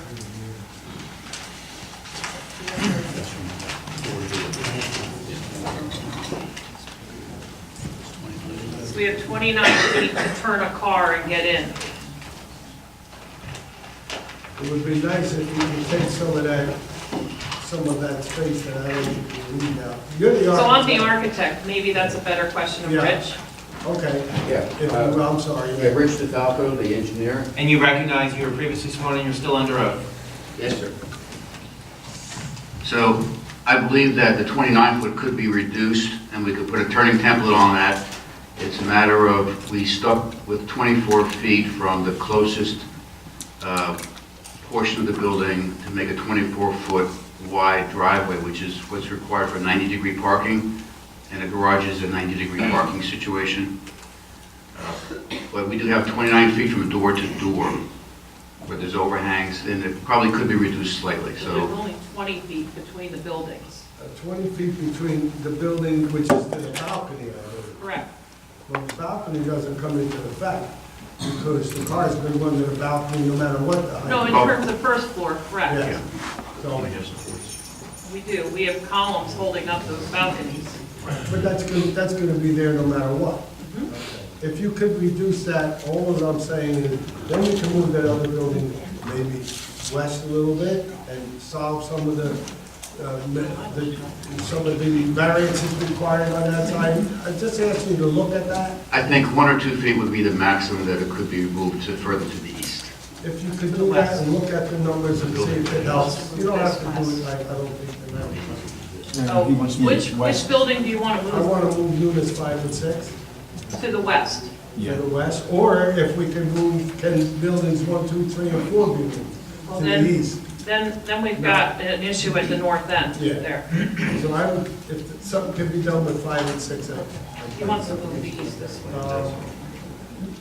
and the height of the building is, 38.5, we've offered already in testimony that we're going to lower that by 1 inch to avoid that variance. I will offer if I'm allowed. I personally have been involved in 25 houses on the first block against the ocean at that same exact height granted by this board. well, if you can reduce it, that would help. We'd appreciate that. And I'm sorry, Mary, my notes for that, it was going to be lowered to 38.5? No, we asked for 38.5. We need to lower it 1 inch to be under the threshold, I think, of a more severe variance. So 38.4 is what, okay, thank you. I'm sorry. No, not 38. To what Yeah. number? 38.4. Oh, 38. Instead of 38.5. Okay, Thank you. right. That's all I have, Mr. Chairman, thank you. Thank you, Mr. Capoli. Mr. Ross? Yeah, so I guess my question is for one of the planners. I think it was Mr. Steck that testified that the master plan still, here, sorry, I promised somebody to turn the microphone on. There we go. I think it was you that testified that the master plan still recommended for this site, single-family occupancy. That's correct.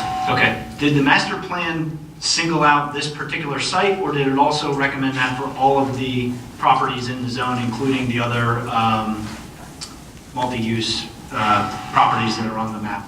It included properties in the neighborhood regardless of whether they were in single-family use now or in multifamily use. Okay, so it didn't acknowledge the fact then that all of the apartments like Belmar and Fellhaven and River Ridge were now multifamily. So I guess my question is, it did not single out this particular property, so to say, in the master plan. It just said all of the properties are now are zoned for single family. There are two color maps in the master plan. One shows existing land use, and it identified which were single-family and which were multifamily. And then there was also a color map that recommended a low-density residential designation, which colored each lot And so the answer is both. This property was specifically designated for single-family, but it also said the area, even if it had a multifamily in it, should be in a single-family zone. Okay, and there's other properties then, the Lamar and the Belhaven and the River Ridge and a couple others that were cited, those were coded the same way or different? Yeah, those were coded. The planning board clearly knew that they were multifamily because those lots individually are colored multifamily, and the planning board still recommended a single-family zone. For all of those as well? For all of those. Okay.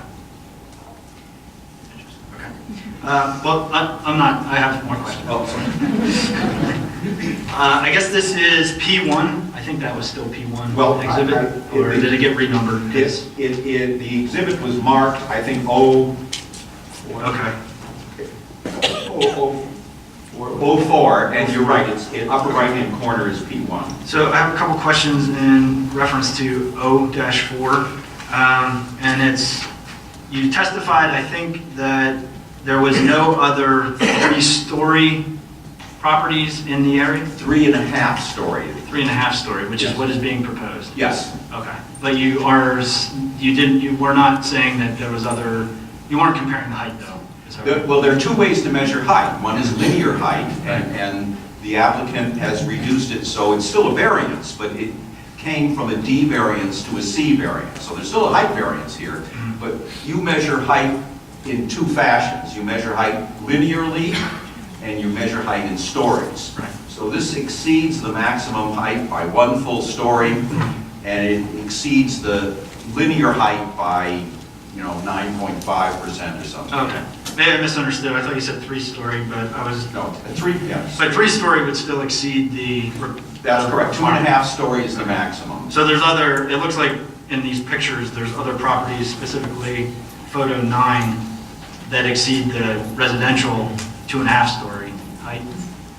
That's correct, but there's no property in the immediate area, in my opinion, that is 3.5 stories. Okay. And then on diagram 15, you depict all the setbacks.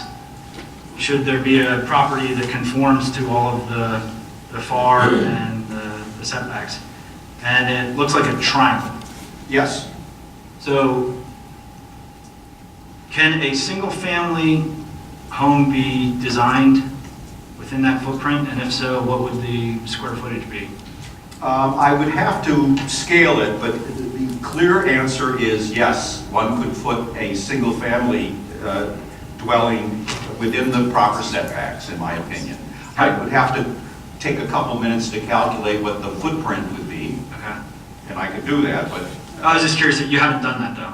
I haven't done it. Okay. Because when you eyeball it, it looks like it would be a small structure that you would go could, in there, unless it was shaped like a triangle. If you look at two of the, first of all, it doesn't have to be a perfect square, but if you look at like two of the townhouse units, in my opinion, you could have the same footprint of two of their townhouse units that would be within the eligible building envelope. It wouldn't be a perfect square, you'd have to have a couple indents.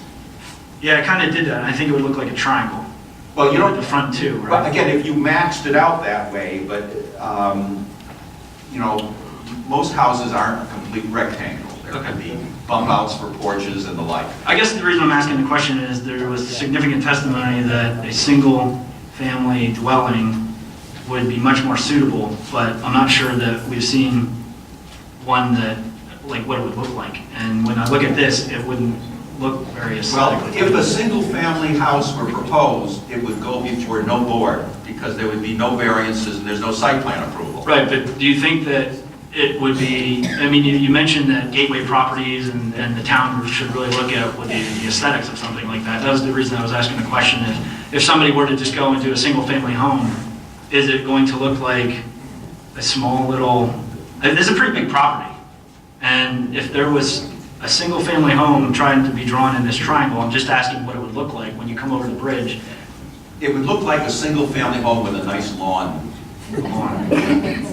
No, it's fair. I was just trying to ask what it would look like. And again, it's not a historic district, so you don't have the ability to control it, but the real issue here is, even if you say, well, it's a triangle and maybe you can get some setback relief, that's not the same as this application that has 3D variances. There's a D1 use, a D4 floor area ratio, and a D5 density. There are three D variances associated with this. And it has nothing to do with the shape of the property. You apply the percentage to the square footage, and the code doesn't care whether it's a rectangle or a triangle or... No, but I just trying to understand aesthetically what it would Well, look like. the thing that comes to me is that the areas of a lot that are supposed to be lawn here have buildings in them. Right. I think that's all the questions I have for the planner. I had a question, I don't know if this is... Anybody, yep. Okay, so I guess to Mary, I'm not sure if now is the time to ask this or not, but has any consideration at all been made to potentially, and I know you've testified that financially there's some constraints and things, but if Unit 1 were to be somewhat downsized in order to fit into the existing footprint, is there any consideration at all for eliminating Unit 1 or downsizing? Not to date. Okay. Just wanted to ask. Take your Pull time. through, we had 4 months worth of money here.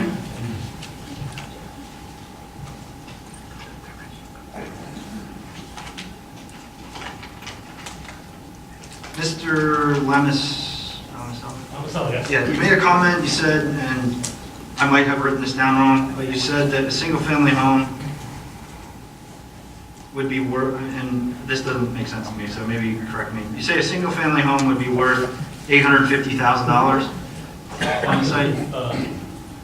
And just for the record, I'm sorry, just for the record, state your name again. Theodore J. Lamasella Jr. And you recognize that you were previously sworn and you're still under oath. I do. Thank you.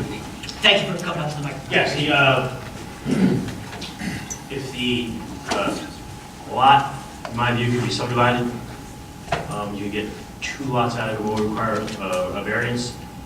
The single-family lots would be worth $825,000 a piece, if there was 2. Correct, so the lot would be worth $1,650,000 as single-family lots.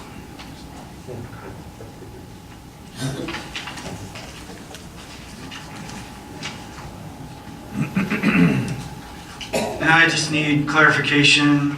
We went through the, and I think this might be a question for Mr., I guess not for Mr. Shivers, but in cross-examination on Exhibit 0 or O-4, there was 13 nonconformities that were identified. However, I think we determined that based on the calculations, there was in fact 11.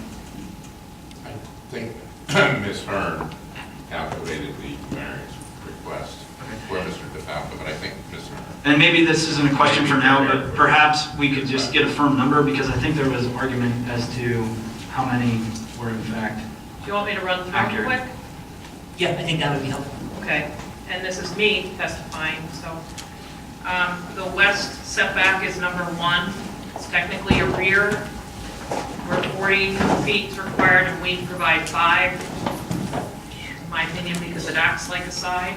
That's 1 variance. The porch setback along river is number 2. 5.5 is provided where 12 feet is required. 5 versus 5.5 versus 12, thank you. Number 3, lot shape is a pre-existing nonconformity. I think that's technically a variance, but it's not something we can change. 4, building coverage is a variance we're seeking. Number 5, I'm sorry, what was the building coverage? the building coverage proposed is 52.4, where 20% is allowed. Do you know what existing is? Yes, I do. Existing is 35. Thank you. Impervious coverage is the next number. The existing is 47. We're seeking 69.4, and 40 is allowed. Front setback to the structure along River Avenue is 5 feet proposed, where 20 feet is required. Number 7 is the number of stories. 3.5 stories are proposed, where 2.5 stories are allowed. And the height, 38.4 feet is proposed, where 35 feet maximum is allowed. And the existing height is 37.25. FAR, we're seeking 117%. Do you have an existing FAR? Where is it? 58.7 is existing, I see it now, and 50% is allowed. That's number 8. Number 9, on-site parking. We're providing 12 in the proposal, and 14 is required. So that's 2 per unit we're providing. The other 2 are for visitors that we don't have in our proposal. And front yard number 10 is front yard setback along the same front. They list it for 2 buildings, so they've listed it again. Number 11 is again front yard setback to the porch, same as number 2. And number 12 and 13 are not variances because we use the average of the street at 19.7 to set our setback. We're 20. Those are the 2 automatic, right? So that's why And some duplicate, so. Mr. Chairman, could I just ask one, Mary, there was some testimony that a density variance is necessary. I go to Rich on that. Sorry, it's not me. Okay, is a density variance required? And you can come back to us on that if you want. Yeah, we'll come back on that one. Okay, and then we also, there's a use variance involved, correct? Correct. Thank you.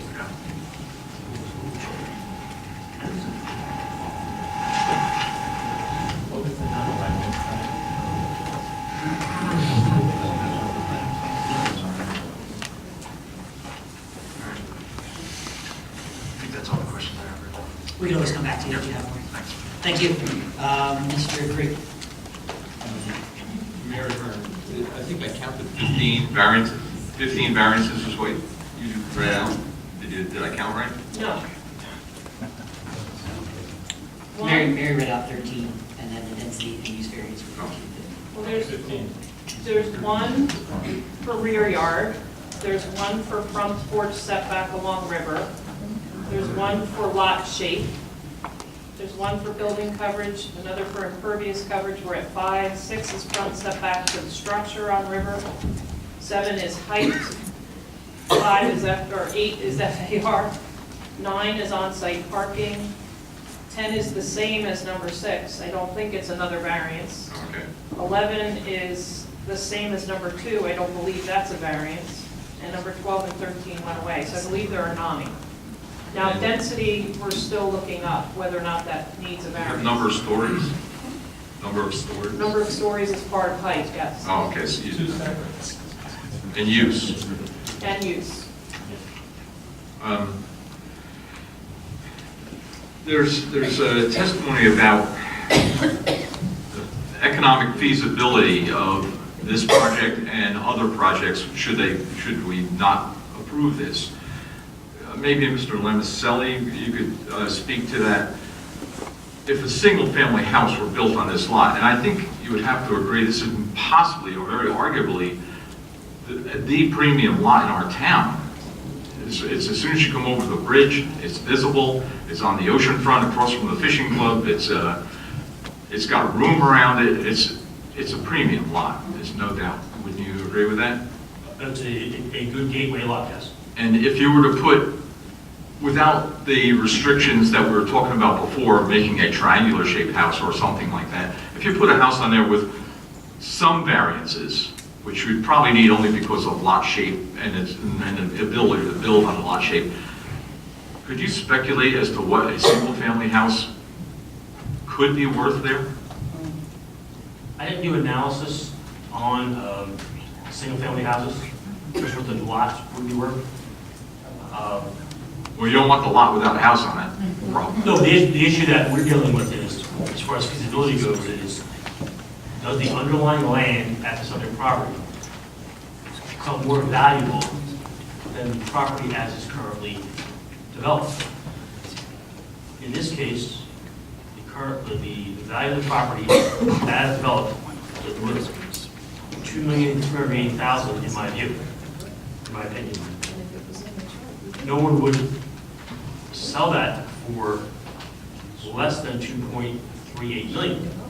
No one would buy that development as 2 lots for more than $1,650,000. So until that underlying land value exceeds the value of as of improved, the financial feasibility of any development has to exceed the value, underlying land of that development has to exceed the value of the property as improved currently.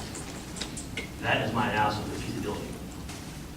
But if a person were to buy that with the intention of living there, it's certainly possible that they could pay, $2.3 million for it, and put a house on it, and maybe someday would be able to sell it.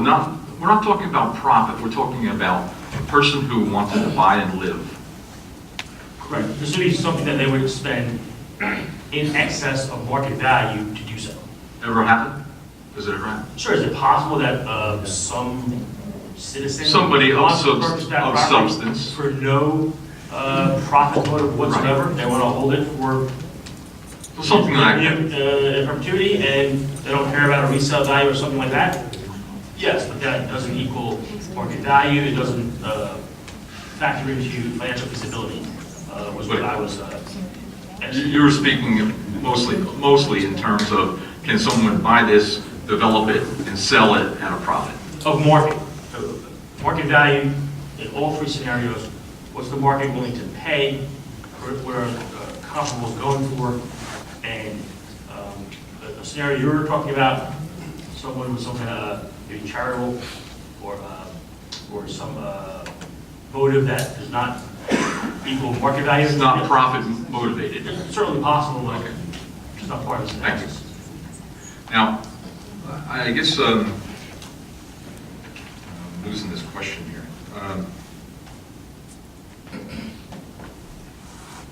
To, I guess, one of the planners, and I really don't want you guys to go into fisticuffs over this, but how many of the multifamily houses or buildings there are pre-zoning code? Maybe you can answer that, I'm not sure.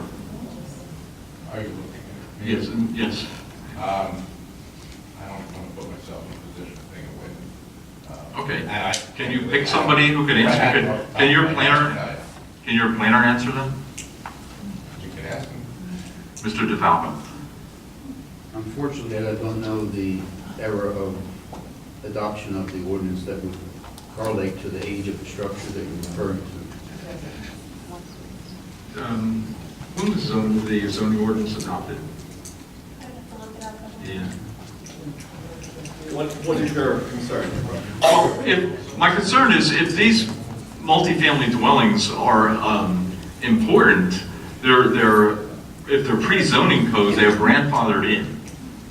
Okay. So should we consider them significant? As they come up for redevelopment, and every building comes up for redevelopment eventually, as they come up for redevelopment, are they going to be then recommended to become single-family homes? I would think that would be yes. That's what our zoning ordinance is saying, and that's kind of what's happening here. So should we consider them the master plan? That's different. Master plan. Okay, whatever you want to call it. I misstated zoning ordinance and a master plan. So as these come up, they're going to be recommended to be single-family houses, as the White House should be right now. That's what the master plan is saying. Right. Should we really be considering the impact of these multifamily dwellings?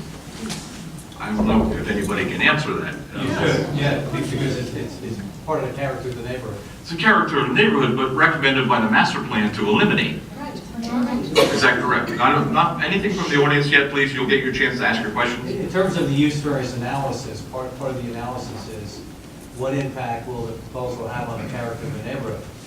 So we know for a fact that the character of the neighborhood is a number of apartments, townhouses, condos, and multifamily uses. It is currently, but it's recommended, then you have to agree, it's recommended by the master plan to slowly eliminate them as their redevelopment comes up. Is that correct? Mr. Steck, let me, what do you think? I would say that the law favors the elimination of pre-existing non-conforming uses. Okay. To that extent, though, I don't see any of these condominium complexes, apartment buildings, the river's edge, and I mean, do you envision any of them being converted to a single-family home? I don't know. No, let's let Mr. Steck answer too. I'm going to quote from, I believe, page 58 of the master plan under the heading Residential 1. The borough is primarily residential in character, with a majority of units east of Main Street and west of Ocean Avenue, which are primarily single-family. Since 2006, a number of development patterns and trends have occurred.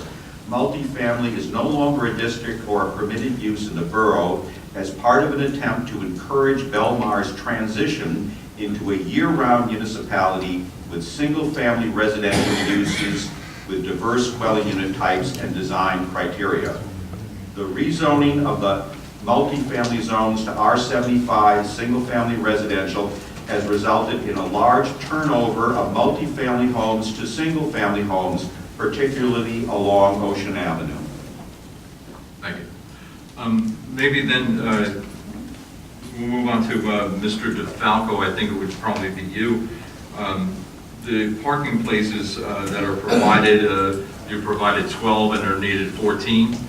And is that correct? Yes, sir, that's correct. And how many were eliminated off of the street by driveways and things? 5 spaces. 5 or 6, wasn't it? Wasn't it 5 or 6? I believe there was 2 along 2nd Avenue, and It was 6, now it's 5. there was 6, but the new plan with the narrower driveway cut it So to 5. should we then consider them at a loss, as a loss? I'm sorry, Mr. Gregg, say that again. The question was dealing with how many parking spaces were lost? On the street, 5 were lost as street parking, and we have to consider them as a loss, as well as the 2 that we're not providing for on your lot. Those people have to move out to the street, but we're also lost 5 on the street, so that's a total loss of 7, isn't that right? Not by variance, No, but in reality. yes. In reality, In reality, there are 5 less on the street after the development. But 5 less on the street, and 2 of the people in the development have to park on the street. Well, 7. no, the number of parking spaces as determined by the state, and the borough adheres to the state standard, is 14 required. Out of that 14, I believe there were 4 guest parking spaces. The residents have adequate parking for themselves on the property, on site, without using the street. The shortage occurs for the guest parking. Now, currently, there's 34 units, and there's double parking along River, quite a few spaces. So the comparison was made that you're taking away a need of 34 spaces and replacing it with a need of 2 on site. Granted, we're losing 5, but the 34 people that might rent in this White House today need to park somewhere. They don't just drive around the block forever. So once they park, 34 spaces are used up. If they weren't there, it would be 34 available spaces. And we take 5 away, there's 29 available spaces, more than there would be today. That's the comparison. It was comparing the use, the intensity, and the difference between what is needed today versus what would be after the street reduces by 5. So 29 to 34 is probably the proper comparison. Okay, but there's 34 still, we need. do agree, though, 5 are eliminated from the street as Yes, it exists because of the today. driveway access. That's correct. Probably my last question, and most controversial, and the one that I'm going to get turned down on. Is there any way, I guess this would be for Mr. Merkler, is there any way that you can see moving your building, your rearward building, or the westerly most building, any way you can see that moving further away from your neighbor? Any way, if you put a 45 degree on that corner, that would be the northeast corner of the unit 1. If you put a 45 degree angle on it or something like that, you could bring it forward and not create another variance or stick it out in parking. I'm waiting. Can I just discuss this with two seconds? Absolutely. Yeah.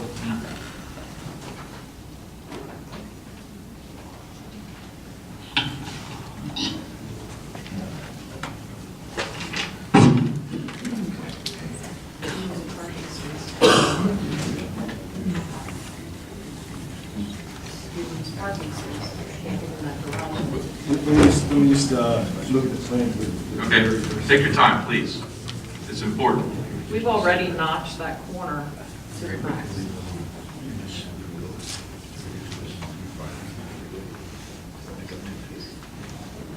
That's, yeah, that. You know, just for the record, we're going to state your name for the record. Bill Merkler, President of Downtown Construction. And you were previously sworn, correct? And you recognize you're still under oath? Yes. Thank you. So we had a discussion about this earlier, about possibly providing 7 feet in the backyard.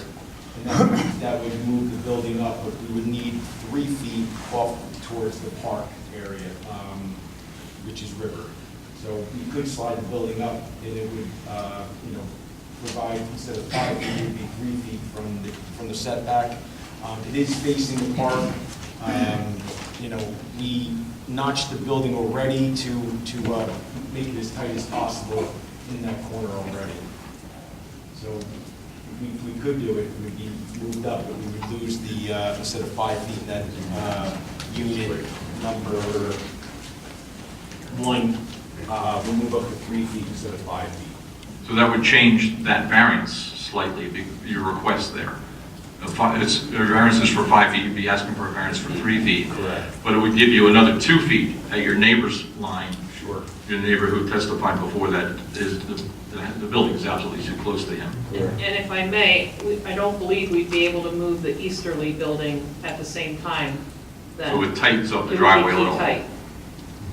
And it tightens up the driveway a little, but it's still acceptable? Moving one or the other. Yes, one or the other. Moving the west building would grant a greater westerly setback to the neighbor. Moving the east building wouldn't benefit the westerly neighbor. Can I ask a question of the neighbor? Testified, he was a witness. Yes.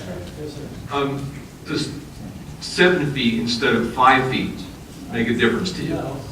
It doesn't. I'm sorry, just why don't you come to the microphone and just state your name for the record, Joel Russell? and you recognize you're still under oath? Yes, sir. Thank you. I'm sorry.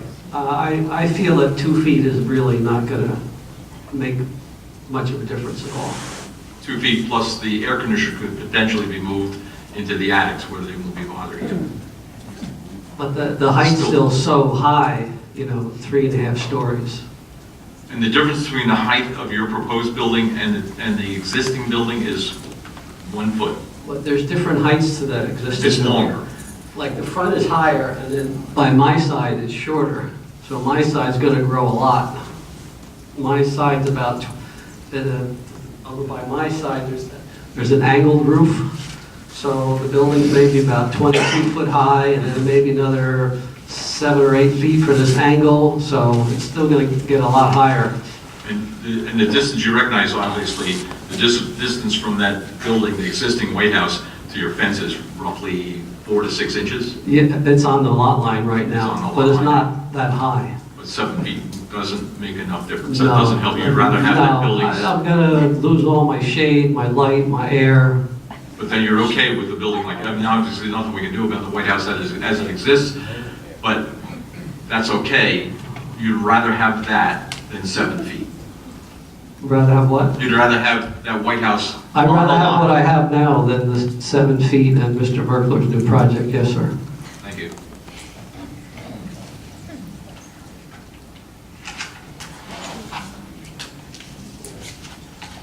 I think that's all I have right now. Thank you, you can always come back. Okay. Mr. Fitzgerald? Thank you, Mr. Chairman. How's everyone doing? Does anyone know anybody that's got 2.3 million that they can buy this property and then put up a single-family home for another million or two? Make an offer to the seller. He put that offer in writing, the seller rejected it. I am joking. We're here to decide the case that's in front of us, not the one that we wish we didn't have to litigate. There was a question, would this go before the board if this was a single family? And it was an emphatic no. But I would believe that there would have to be, given the shape of the lot, that there would have to be some sort of variances associated with building either one or two single-family homes. So I just wanted to correct that statement.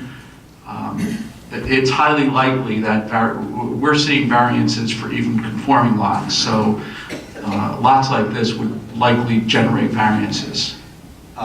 First of all, in my opinion, a reasonable-sized single-family house could be built on this property with no variances.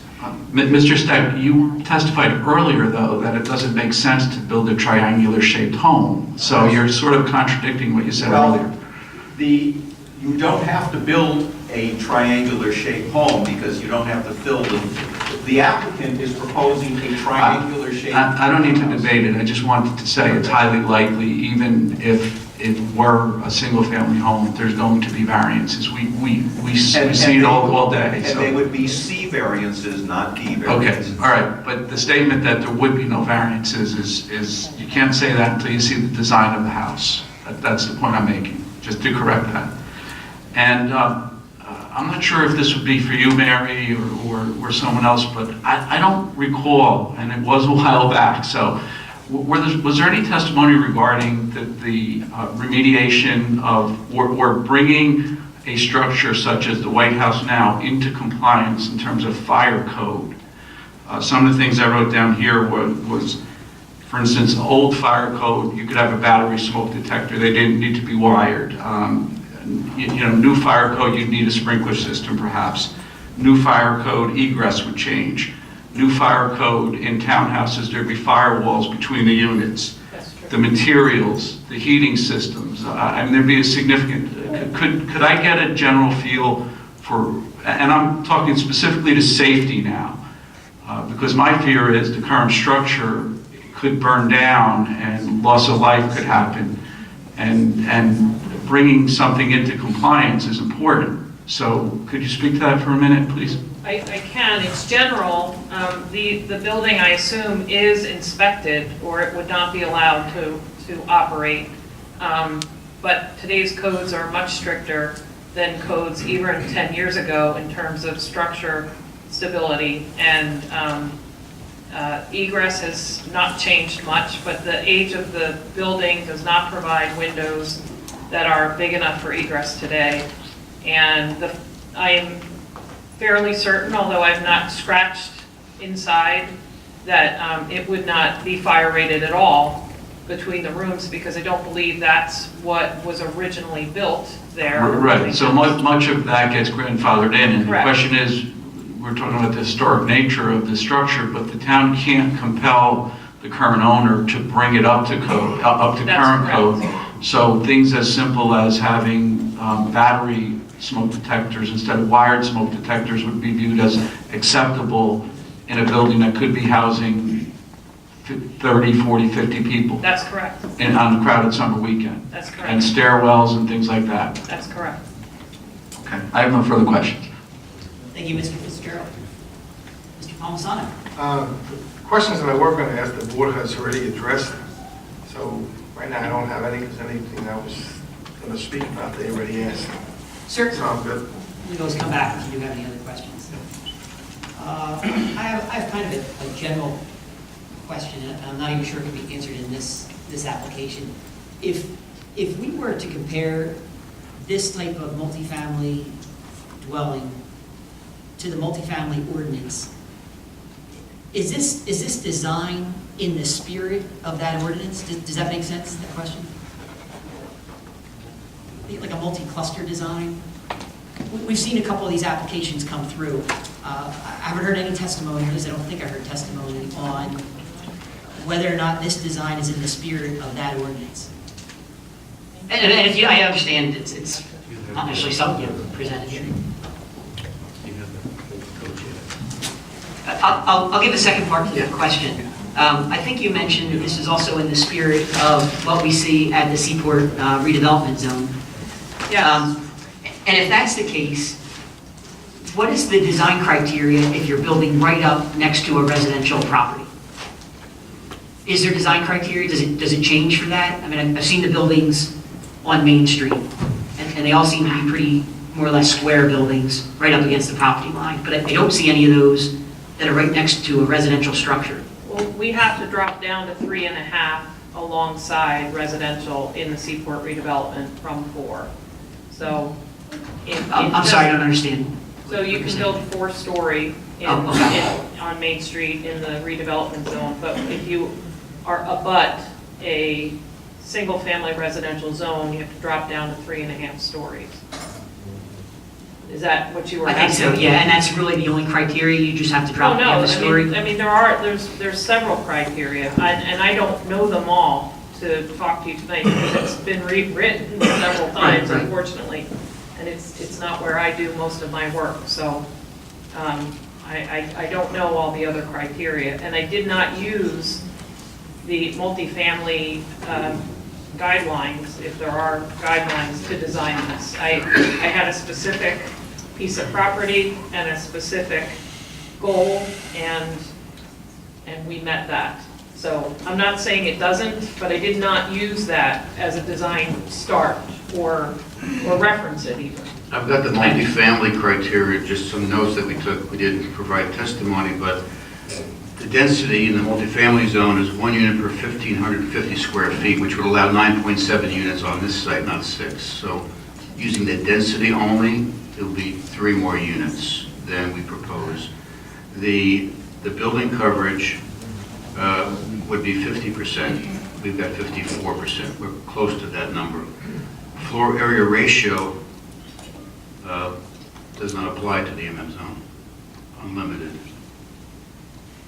And the height, 35 feet and 3 stories.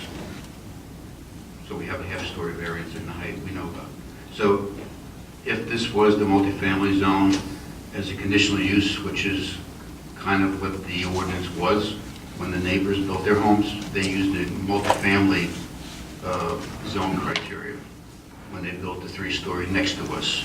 So lot 202 to the west is a 3-story building. It's not a 2 or 2.5-story building. Thank you. I might be stretching my question here.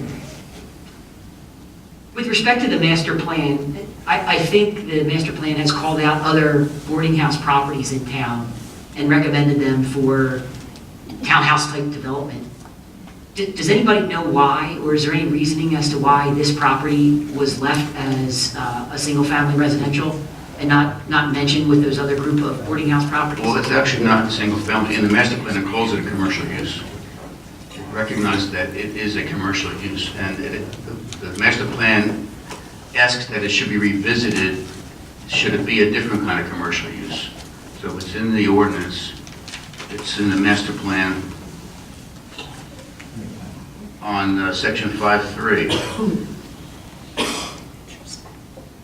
1 subsection C. It identifies the west side of the intersection of 2nd Avenue and River Avenue at Ocean Avenue. That's our site. So it talks about our site. It doesn't consider it a single-family lot. It calls it a commercial use, which is the boarding house. And it poses the question, should that be something else? Something else commercial, it says, in the master plan. Generally, they're asking to revisit that if it becomes something else. Correct. Is that my understanding? But not as a single-family use, as a commercial use. Okay. Mr. Steck, yeah, I would like to follow up with you on that. I'm a little confused as to what I'm hearing here. I'll follow my master plan, but the existing land use map shows this as a commercial use. So it labeled It's licensed by the state, I believe, as a hotel, not as a boarding house. But when the master plan was prepared, it was coded as a commercial use, which it would typically a hotel would be. But the recommendation of the master plan, by its text, said we're seeing multifamily being turned back to single family. We like single family, and the master plan recommended that this property, as well as the area, be zoned single family. That's 100% clear, in my opinion, in the master plan, and there happens to be 100% consistency. And the master plan said we don't want multifamily zones in town anymore. Redevelopment is completely different. You have to declare a site blighted first, and you can, in a sense, legally spot zone through redevelopment. This is not a redevelopment area. And to point to a zone, you might as well point to a property in Fort Lee and say we allow 25-story buildings there. That's not the zone that this is in. The master plans said, yes, we know there are multifamilies in the area, but we like the trend to go to single family, and that's what we're recommending for this property and this neighborhood. Thank you. Mr. DeFalco, in general, do you agree with that? I'm not sure that was my understanding of it, of the master plan, but I'd like to hear from you. Well, no, I don't agree with that. The master plan is seeking to, well, first of all, it recognizes that the multifamily buildings in the north end are an important asset to the borough. That's spelled out many times within the master plan. It doesn't say that we should eliminate them and make them single family. It does recognize that they are an important asset to the borough, the seasonal use and the people that it brings in. The fact that there are so many right around us goes to the neighborhood that is being basically maintained by the proposal of only 6 units. Our block that we are sitting in, A10 shows our block, with the triangle being us. Purple is the only single family in our block. Everything else is multifamily and apartments. The density of our block is 18 units per acre. Right. We are proposing 6 units, and again, about 18 units per acre on our third of an acre lot. Our density is in keeping with the entire block as it is today. We're not invading a single family zone with something that's not there already. So to the west of us, to the south, the only single family lot is the purple. Thank you. Thank you. That was the end of my questions. Did anybody else on the board have follow-up questions? I just want to make sure I'm clear. When Mr. Merkler presented this application on October 25th, the question was asked by the cross-examining attorney, why 6 units, why not 1 unit, why not 2 units? And my question is, your response was you needed 6 units because that's the only way you can make a profit. Well, do you recall that conversation? Yes, I do. And you still feel that way? Well, I feel that to properly develop that piece of property, to get rid of, in my eyes, a rundown, We know it's an old building. Boarding house. Right. It could turn into a lot of different, a lot of different things that I live a block and a half from. Right. I walk my children by every single day going up to the beach. I understand. I have great concern. So Right. a single family house that's built in a triangle, like I've seen very close in the neighborhood, that they crammed, 10 pounds into a 5-pound bag, that is not aesthetically pleasing, is Okay. much worse than the beautiful design that Mary Hearn came up with. 6 And that's units. For 6 units, because as it was demonstrated, you have a very, very small piece of property that no one is going to pay $2.3 million and put $1.7 million into the home and say, you know what, this is great. This is the best So thing you're that can recommending happen. 6 units because you feel it's aesthetically appealing, Correct. and you're not considering the profit motive. If you look at and it's been demonstrated through this project, this is a very risky project. I understand that. Okay? And I'm not saying a little bit, it's something that is extremely risky that I'm willing to, have and build out completely. So it's not a matter of, we may do it, this is going to happen. So we have quite a bit of interest already in the project. I haven't advertised it, haven't said we have approvals or anything like that. I understand. But I've gotten 24 calls, if not 36 calls on this project that we're ready to move on it. Okay. And 6 units to do, if you wanted to put in a block building with a flat roof and make it something that we're not proud of, yeah, you could do less units. The design that Mary did and the cost of to make it with beautiful fireplaces and balconies and have nano doors that completely open up to the ocean, what I'm going to be proud of when I walk my kids up the street and say that, yep, we built that and we possibly might live there, I'll be very proud of, and that's why I need 6 units. Okay. Thank you. Thank you. Sorry, Mr. Chairman, I have no further questions. Sure, thank you. If you could hold your applause, please. Mr. Gold? Yeah. I have one question for Mr. Merkley. What do you think the individual units are going to go for approximately? We are, talking different market value. I would say the range is going to be between 1.4 and 1.9. Thank you. I have another follow-up question. I think this one goes to you, Mr. Shikers. Was Mr. Michael Long brought up? He was brought up as a witness. He's the neighbor. Is that right? Mr. Long testified, I think you probably have him in transcript form from Mr. Brodsky's here that day.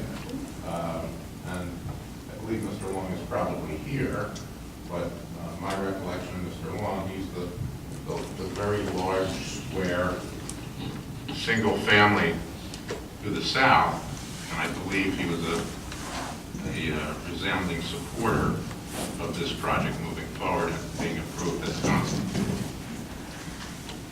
It sounded to me like he was in favor of this project. I guess my question is, and maybe it's more a question for him, isn't he the oddball case that came in and bought 3 or 4 properties to put a single-family home in the middle of all these? He tore down apartment buildings, merged these lots to build this property. Well, I think Mr. Long, perhaps to his credit and foresight, but I don't have it in front of me, so I don't want to misquote. I suspect the structures perhaps that were there don't have the same assessment by the town as the existing White House. Probably does not have the same revenue stream as the White House has for either its current or subsequent operator. We shouldn't get lost in the sauce here. Your town assessed, your assessor, not mine, assessed it at 213, I believe, for building and land, not even including the commercial business occupying the property. So Mr. Long also was a neighbor of mine for many years on the ocean when I had the privilege of living there.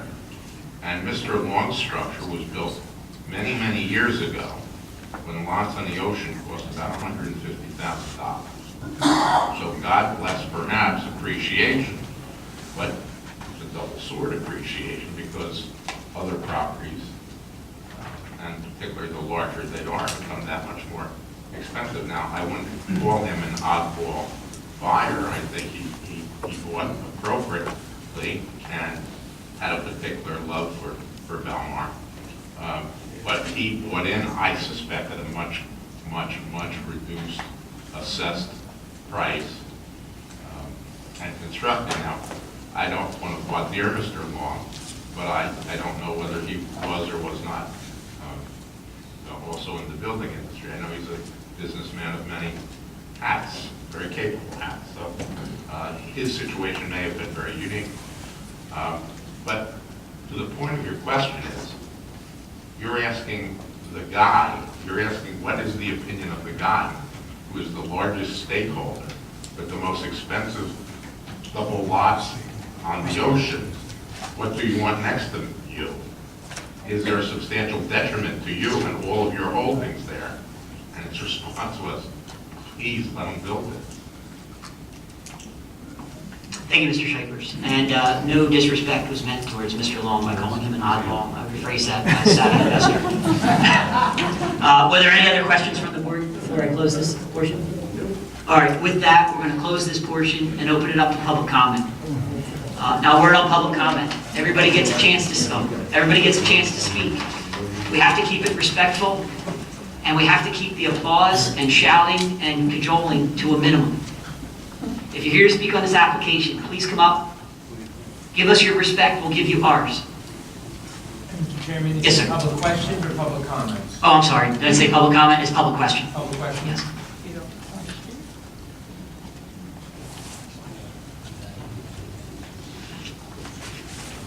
Good evening. Hi, Linda Sarkis, 400 4th Avenue, SHARKUS. All right, good evening, Ms. Sharkis. And just so you know, we're going to briefly swear in everybody because with a fairly recent Monmouth County case law that sort of said we should do this because we want the public to know that their testimony and comments are as important as the professional witnesses. So against that backdrop, you swear that the information and testimony you're about to provide, to the extent you're providing, will be the truth, the best of the help you God. I do. Thank you. Ms. Sharkis, could you repeat your address? 400 4th Avenue. Thank you. So this question is for Mr. DeFalco. Regarding your 12 parking spaces, are those located inside the garage or outside the garage? Yes. The 12 parking spaces are inside the garage. Okay, so do most people park their car in the garage? If that's where your space is, yes, you do. Okay. That's not very common, these. So, thank you. You're welcome. Thank you. Who's next? It's a long night. Come on up, please.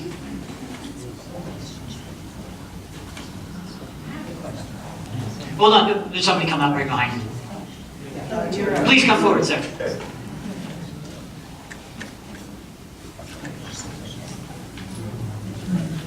Hello, good evening. Please state your name.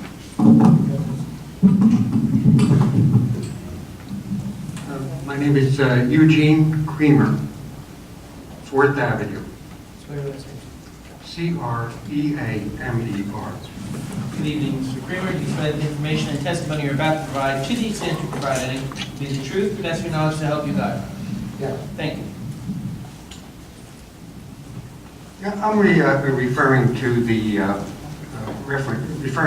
October 2018 CoStar public notice. And the notice said the matters to be discussed include, I think it was 10 variances at that time, and possible design waivers.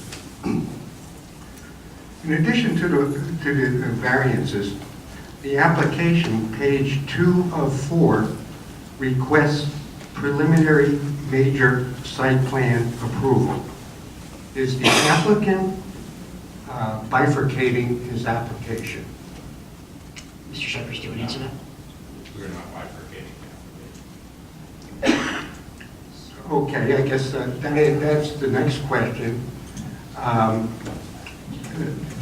Just brings up the point of, was the public ever notified of the applicants seeking a preliminary major site plan approval?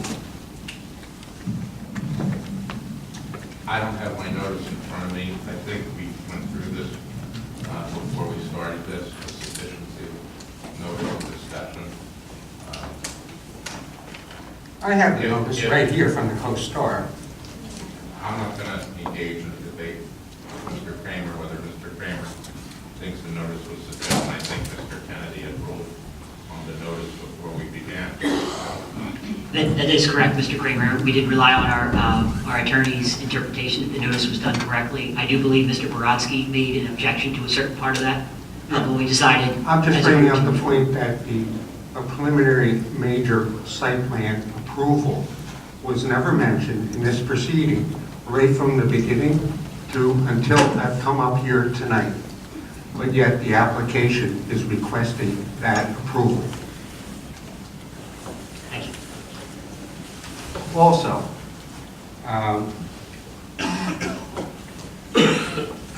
if the applicant is seeking preliminary major site plan approval, there are submission requirements. In accordance with Belmar Chapter 40, Article 12. And those submission requirements are prescriptive as to how the board handles them.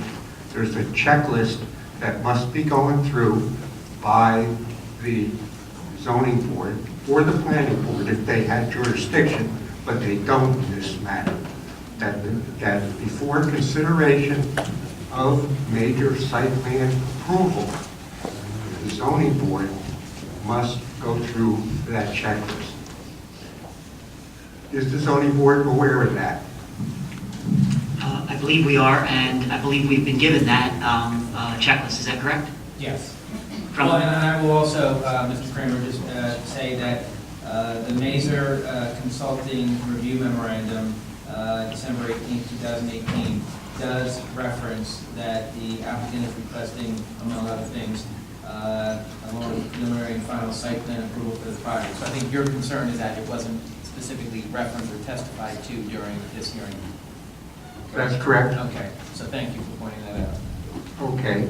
Now regarding the checklist items, if you check Chapter 40, Article 12, you will see that it is prescriptive as to how the board is to handle it. In other words, the board can grant waivers to the submission requirements, but it must be in the record and there must be specific reasons for the waiver. Yes. Agreed. Okay, have we gone through that procedure? You would have to direct that to the applicant's team. I don't know what they've done in terms of that. Oh, no, this is by the board. Mr. Kennedy, I have a question. Ted Bianchi is considered a member of this board, is that correct? He's not a voting member, but he's a He's zoning considered a officer, member of yes. the board, right? So, is true or false, Mr. Kramer's concerns if they, if Ted Bianchi repeat this question? I'm sorry, say that again? I'm saying if Ted has reviewed it, he's acting on our behalf, of the board, and as a non-voting member of the board. And I just wanted to ask you if that would address Mr. Kramer's question. Yes, I think it would, as is the fact that our borough engineer is here as well. And then the public will never, without asking for appointment, to come see what the board's responses were to the submission requirements. Yeah, we'll have to hear from the applicant's team. I don't know what waivers they're applying for, if any. If any? Yeah, I would have to, I don't know that offhand. The record is ongoing right now. So that's why you would direct your question to the applicant's engineer. Is that what your question is? Yes. Okay, so I guess, Mr. Scheiber, is to your team. Mr. Kramer has a question about, are there any waivers, submission requirements, submission waivers that are requested? They would be called waiver of defect.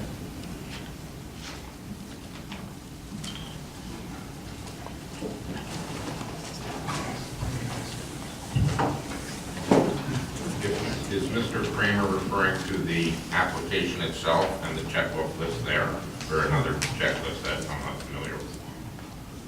Chapter 40, Article 12. The only checklist that we utilize, Mr. Kennedy, I don't directly want to be the witness on this for Mr. Kramer, is the checklist appended to the municipal borough land use application that is done after the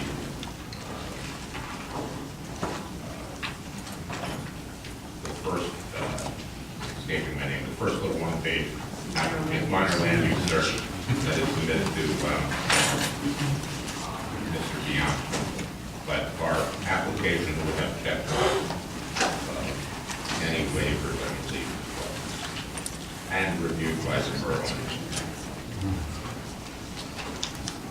The checklist in Article 12 is approximately 5.5 pages long. And this applies to whether it's, by the way, site plan approval is typically not, it's typically the purview of the planning board, not the zoning board of adjustment. It's only in a case like this, where there's D variances involved, that that the zoning board has the power, to the extent there are limitations, same as the planning board. This checklist in Article 12, like I said, it's about 5.5 pages long. And by the way, one of the important things I think we'd all be interested in would be an environmental impact, which is a requirement.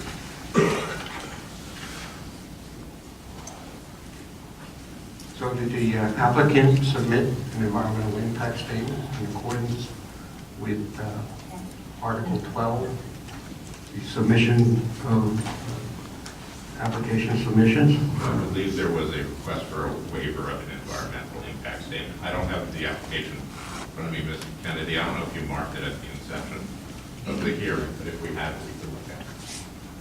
And I will also, Mr. Chairman, point out that now there's a new borough engineer, right, but well, it's marked as A18. The borough engineer had basically indicated in terms of completeness, we have no objection to the board scheduling the application for a public hearing. So presumably, the engineer reviewing the application found, the borough engineer found the application materials sufficient. And that doesn't mean that you all can't require additional information, but again, it's going back a long time, so that's all I know offhand. Thank you, Mr. Kennedy. Well, you know what I find interesting here? Everybody seems to make a reference to things in the past and whether something was conforming in the past or not conforming. But really what I think we have to... Mr. Kramer, with all due respect, this is a public question, and it's your opportunity to ask questions of the board or their expert, or I guess really the experts here. I'll ask my second. Okay, I guess I got the answer Respectfully, please. to my first question, which was that the applicant has not made the necessary submissions for preliminary major site plan application. Excuse me. If you would, please come forward. And I don't know that you've been sworn in. Well, I have. Jerry Frieda, I'm the board engineer. Oh, thank you. My company is the borough engineer. Could you come forward towards the... Sure, we weren't involved initially with the project because we weren't here. Mazer was in our place. They did provide 2 letters. All those letters are based on your checklist that was spoken to by the gentleman. So yes, on behalf of the board, everything was done. If something's missing, they may have sought the waiver. I'd have to go back and look. I don't know. Thank you very much. But they did comply with the checklist. Excuse me, has the board taken action on waivers? Has the board taken action on waivers? Yes, if an applicant requested a waiver, did the board take action on it? Did the zoning board take action? Do you know the answer to that, Mr. Kennedy? I don't, I mean, the application would be incomplete. I don't know that we've taken any specific waiver. Did the board take action, formal action deeming the application complete? That we could find in the record? Yes, they did. Borough engineer did, yes. Excuse me, the borough engineer or the board? The borough engineer does it on behalf of the board. Jerry, why don't you come on back up again? This is a little difficult for me because I'm I sorry, wasn't just for the involved. record, state your name. Gerald Frieda, board engineer. And you were previously sworn? F-R-E-D-A. And you were previously sworn earlier tonight? I was. Thank you. So it's a little difficult for me because I wasn't here from the beginning. This has been going on for a long time. The checklist is the first thing that's done. They submit plans of various types. As far as I can tell, they've done all that. The checklist is looked at, and the letter is generated and sent upon completion of everything that's in the checklist. They wouldn't have got to this meeting if the checklist wasn't complete. I don't know if there's anything else you need from me. Waivers are required, it has to be. That, by the board. and that gets vetted out in this That was the testimony. question. So do you know if the board has granted any requested waivers? I do not know at this time, because I wasn't here. I did go back and look in the files. I haven't seen any, but I don't know if there were any done.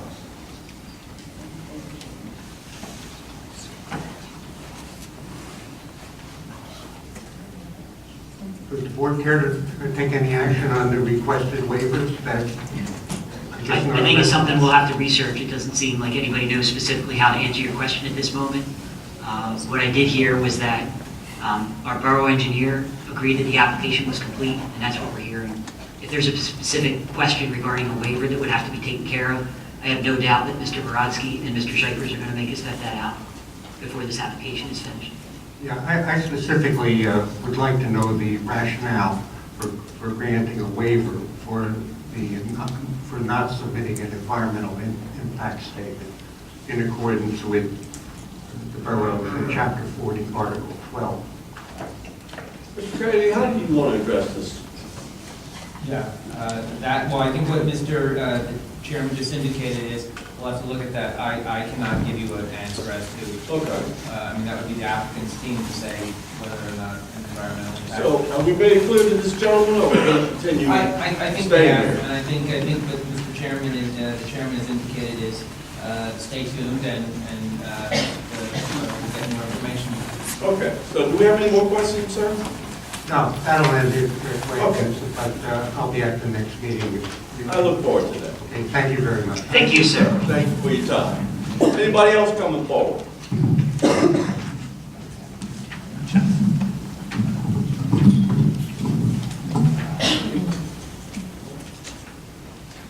Here.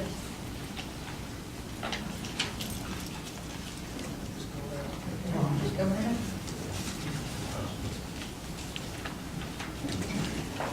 Hello, good evening. Good evening. Your name? Maria Floria. I've been sworn in, not tonight, but In October or what? Please spell your last name. Florio. All right, we're just going to, one more time, you swear the information and testimony you're about to provide, to the extent you provide, will be the truth, to the best of your knowledge, to help you God. Thank you. I don't have a question for the board. May I ask Mr. Merkel a question? Yes, that's what I we're here can? for. Yeah, please. Okay, Bill. Maria. Yes. The Barclay was a big building, right? Correct. You bought it, you put 2 beautiful homes there. Why can't you do that with the White House? I'm glad you asked that question. Number 1, and number 2, why didn't you put condos where the Belmar and the Barclay was? Do you know that we bought the Barclay for almost half of what we are? I don't care. Maria, you asked me to speak, and I want to. Yes. So we spent a lot less money on that property, and we put 4 homes there, okay? If you do the math, this project is very similar to Barclay, and we've used a lot of, when we initially did that. So I could have gotten, we figured that we could get 3 homes in there. I sat with Mary, looked at 3 homes. It's something I would not be proud of to be the showcase of Belmar, and that's why I did it. Beautiful. Thank you. But I still would like to see 1 or 2 instead of 6. If you want to chip in like maybe Oh, 1.5 million, I'll go for it. Maria, we've been friends a long time, and I'm telling you, I'm telling you under oath that 3 units, homes back to back, jammed up, as I've done numerous projects throughout, not only in the north end of town, I've done them in the middle of town, I've done them we're currently doing something in the south end of town. We develop, I think, one of the best products that Belmar have seen, and we also have redeveloped entire blocks where we've taken homes similar to the White House in that condition and have developed it to the best of our ability. I want to have the showcase, A, a block and a half from my house, and B, when I come over that bridge, I'm going to be proud of the product that we have delivered there. And that's why I want to build this project. Okay, And that's why well- the price point is going to be why we need 6 units there. Well, I feel, Bill, that if this passes, you know I live across from the Belmar Inn. Correct. So that means, like these people here, I will have, how many units? 20 units? Condos across the street from me. So that's my argument, that if you do one, you're gonna do another, and another, and another. And Maria, I've told you from the beginning that this is a set-aside project that is going to beautify the neighborhood and Well, you know my husband was an architect. All right, thank you very much. And we can discuss this over a beer or something. I'll talk We to do you. not get paid for sitting up here. Just a reminder, this is your chance to ask questions of the applicants and their experts. We will have a public comment section after this. Thank you, yes. We're going to just keep it to questions for the experts so that they don't have to come back. We do have another hearing. Are there any other questions for any of the experts that are here tonight? This might be your last chance to ask any questions of the experts. All right, seeing none, we're going to close the public question period.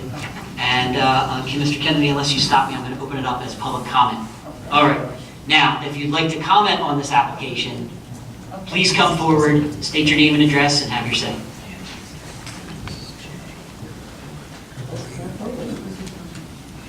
You don't have to raise your hand. You can line up, make your comments. Okay, good evening. Mike Neary, 101 First Avenue, Belmar. All right, good evening. You swear that the information and testimony you're about to provide to the extent you provide and will be the truth, the best of your knowledge, so help you God. Yes, I do. Thank you. I bought in Belmar 2.5 years ago, so I'm still a relatively new resident, full-time. And when I bought, I was under the impression that, and I've heard different comments about a lot and whether it's single-family. I was under the impression that it was zoned as single-family.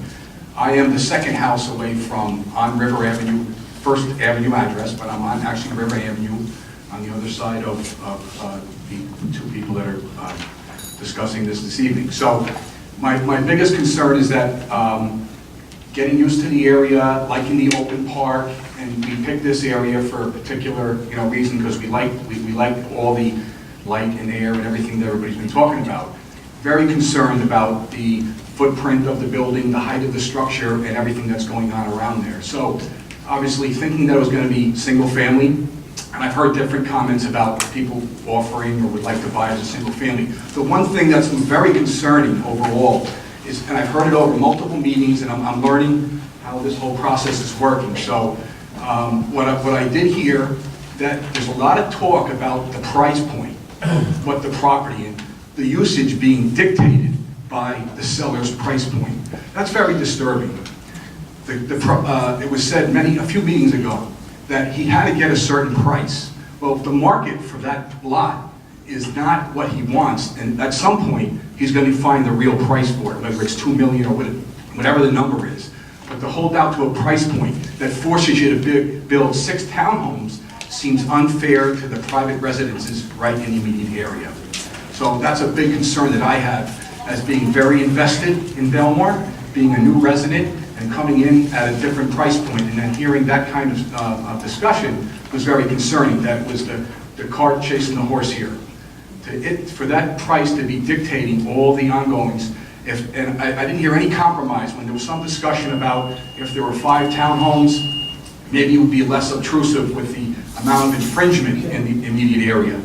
So I think that if the price point was dictating that, then I think we were going down the wrong direction for what has to happen here. So that was my opinion, and I'm very concerned about the area and the amount of development that's going on. Great, thank you very much. Thank you. Who's next? Come on right up. Good evening. Frank Giannacci, 5 Ocean Avenue. Hello, Frank. Good evening. Can you spell your name for the record? Giannaci. Good evening. Do you swear that the information and testimony you're about to provide, to the extent you provide, will be the truth, the best of your knowledge, so help you God? I do. Thank you. Thank you. Good evening, Court. Good end to you. But I'm here to support this application. I live in one of those R75 zoned condominiums, which is called Northwind across the street. I believe that the benefits of the aesthetics to the neighborhood would severely improve our property values in the neighborhood. I also believe that a no vote on this would open up a question mark as to what might happen to this property. We have a 6-unit application. That's where I'm going. I don't know about anything else, and neither do we. And nobody else knows anything else that's going to happen to this. It's a big question mark in my mind. The detriment to the entire neighborhood, as far as I'm concerned, I believe this property, the way it's set up, requires something bold. They designed something very bold, and they want to build something very bold, and these are the guys that do it. They make beautiful properties in town, and they do a great job. And we all can be proud of it. It's a property, perfect place. I support it, and I hope it passes. Thank you. Thank you. Who's next?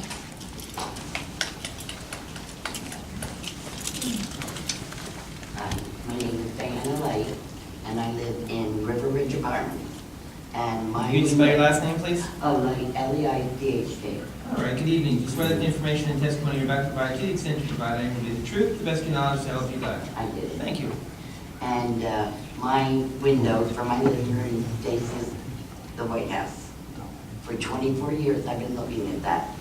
And I do leave for work at 3 in the morning, 3:30. And I have seen quite a few wild animals there coming out from underneath, which frightens me because I'm, alone. And I think it would be a great asset to the neighborhood. I plan to live in River Ridge till the end of my days. I work in Belmar, and I buy in Belmar. And I think Mr. McCoy has a wonderful plan. And that's all I have to say. Thank you. Thank you very much.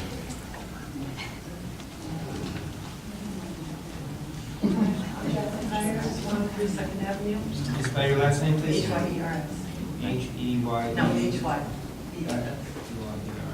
Good evening and welcome. Do you swear that the information and testimony you're about to provide to the extent you provide will be the truth, the best of your knowledge, to help you God? Yes. Thank you. Good evening, board members. I thank you for this opportunity to speak on this matter. I have obviously tried that. I also want to thank Tom, the owner of the White House, and Jennifer for being such great neighbors for so long. I'm Jacqueline Hires. I live on 2nd Avenue. I've been a resident of Belmar for over 25 years. I'm here representing myself and others from 2nd Avenue. No disrespect, but who amongst the planning board or anyone else wants to look out their window or walk out their front door to an almost 4-story towering townhomes, 1 story higher than the required or maximum height of town regulations and 1 story higher than the existing structure? I have to strongly object to the proposed structure. Simply, it's a saturation of the property. None, and I do mean none of the measurements of the proposed townhouses development fits the allowed construction standards of the town. This location is not the towers on 10th Avenue across from the railroad station. This location is not downtown Belmar on Main Street or the towers on 5th and Main Street, and it's not Ocean Avenue. This location is in the middle of a neighborhood. I received this flyer in the mail, the Belmar election for the newly elected mayor and council, and it states a real plan for Belmar. Smart growth, local impact studies, community input, preserve our town and its views. Myself and others' understanding for the future of Belmar is beautiful single-family homes, not saturated towers. Thank you for your time and consideration in this matter. Thank you. Thank you. Next up.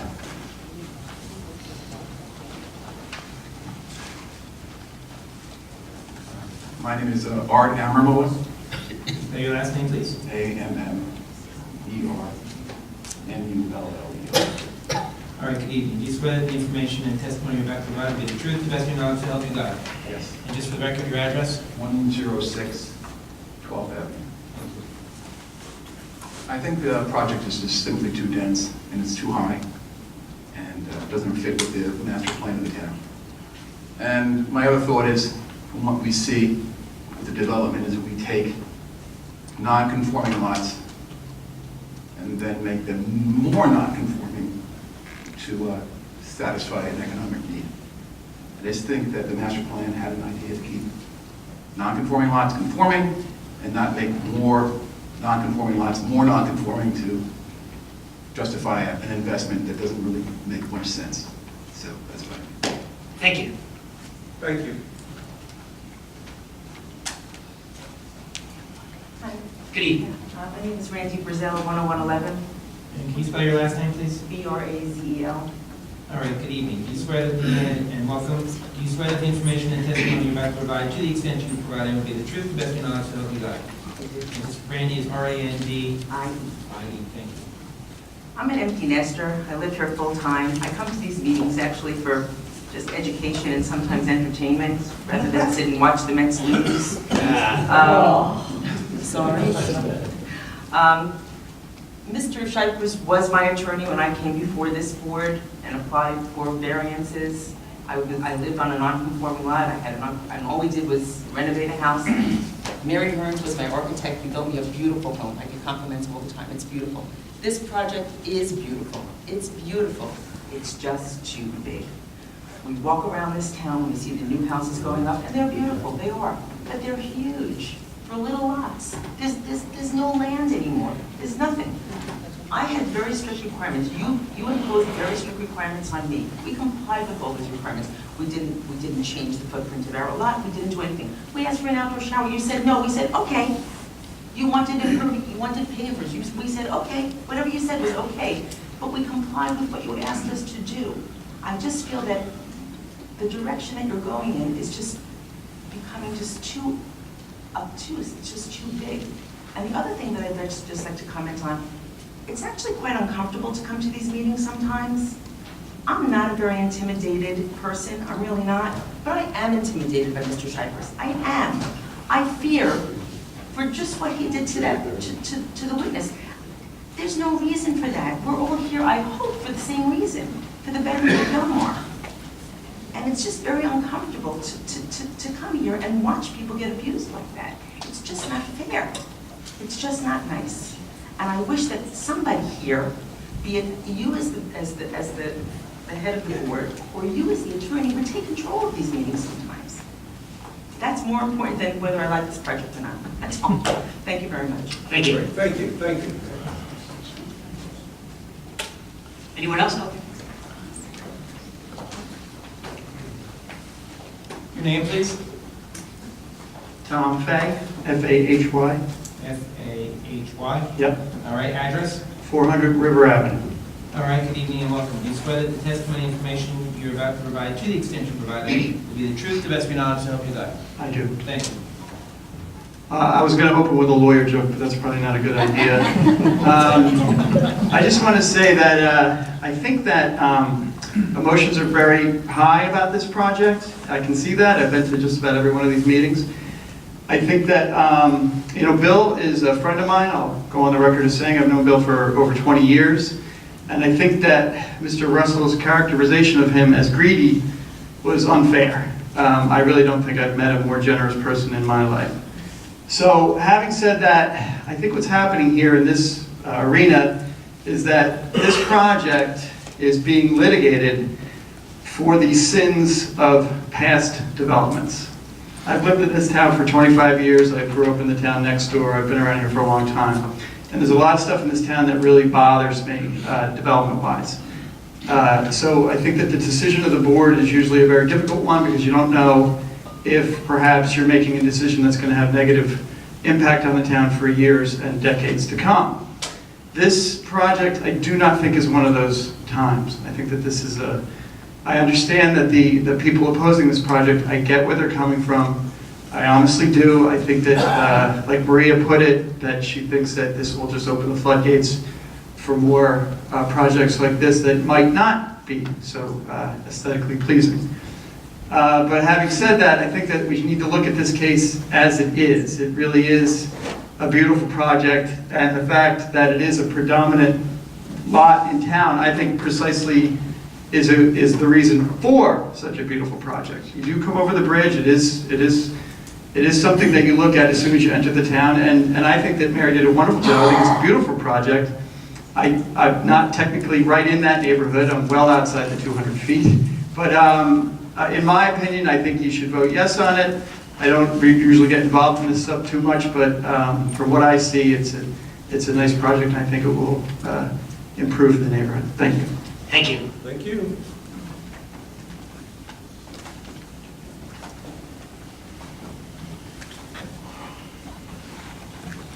Linda Sharkus. Welcome back. Unlike Tom, I'm not in favor of this project. I look at 15 variances and I say, how could you say yes to a project like this when there are so many objections to overcome? I sell real estate. It's going to be very tough to talk to somebody about how you could approve something like this when it's zoned single-family residential. And I'd like all of you to think about that and what it means if somebody like Mr. Russell and this other couple buy a house and then get them on straw. They knew what they were buying when they purchased their homes or built their homes. It's a different story to come in and have something so totally against what's proposed in the master plan. So I hope you take all these variances in consideration and find a no to this application. Thank you. Thank you. Thank you.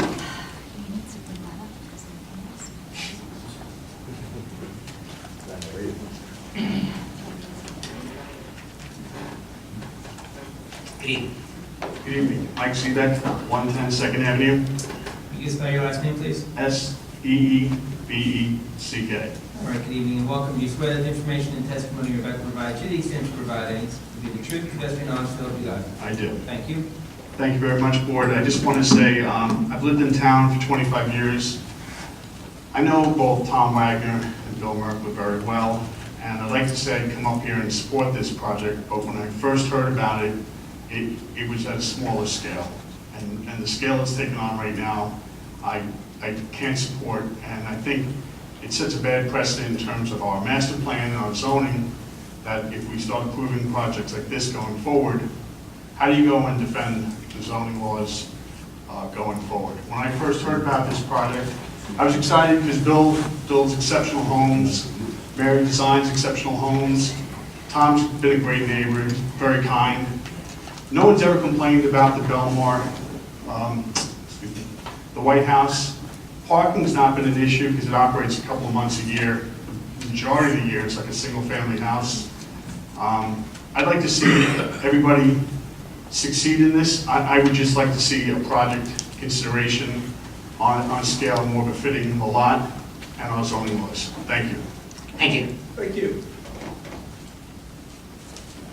Anyone else from the public?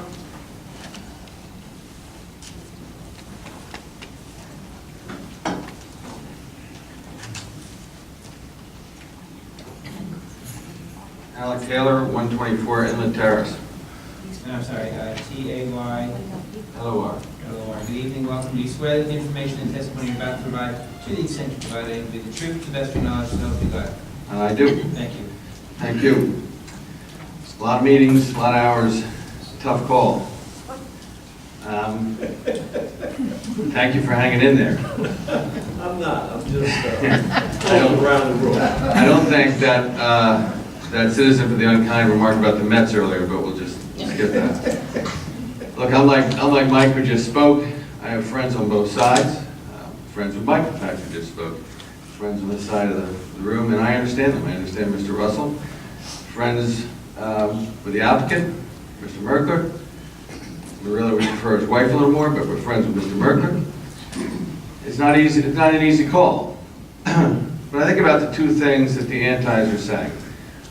One is the master plan. Master plan, master plan, master plan. Well, in fact, I didn't know that that area was zoned single family until I came to the first meeting here. In reality, it's multifamily. It is sophistry to say that it's single family. To which the planner says, okay, but the planning board acknowledges that it's really multifamily, but they're saying it should go to single family. I'm not really sure that's what it does say. As Rich said earlier, it's a little confusing as to what it does say. And in fact, it is multifamily. It's just what it is. We can call it what we want, but it is multifamily. With regard to the number of variances, I don't think that matters. I think most of them are based on the irregular size of the lot, the irregular shape of the lot. the planner for the anti-said, well, FAR coverage, they don't really have anything to do with the triangularity of the lot. I don't think that's necessarily the case if you really dig into it, as you gentlemen did earlier, when you start to think about what kind of house would actually be built there. So I think most of the variances really adhere to the shape of the lot. The ones that don't do so obviously still have something to do with the shape of the lot, even if it's a little bit more diffuse, the argument. So in the end, when you look at the net benefit to the town, I think you should find in favor of the application, with an acknowledgement that it is a tough call, and that the people who are against it have spoken in their own best interest, but in the best interest of the town. But the more compelling argument is that it is not a detriment to the town. As Mr. Cypress said earlier, it's not just a question of whether it's a detriment to the person who lives next door, but is it a detriment to that area, detriment to the town? I don't believe it is. I think we'll be better off for it than what we have now. I think we'll be better off with it than we are likely to have if you deny it. Thank you for your attention. Thank you. Anyone else?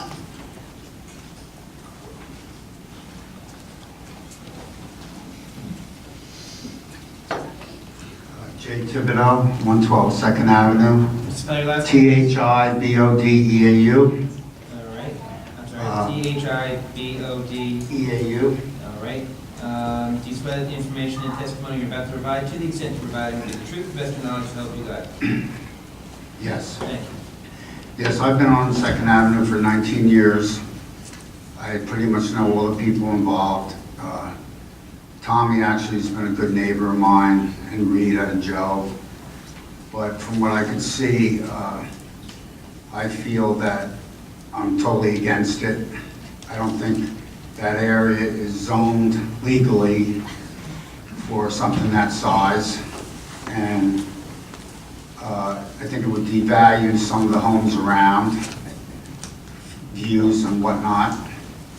In fact, I stopped someplace today and I spoke to a few residents of Belmar in a jewelry store in Belmar, and they all have the same opinion. But a lot of people just don't go to these meetings. I'm not sure, about all the zoning and everything, but I just think Belmar as a whole, since I've been here, it's improved and improved.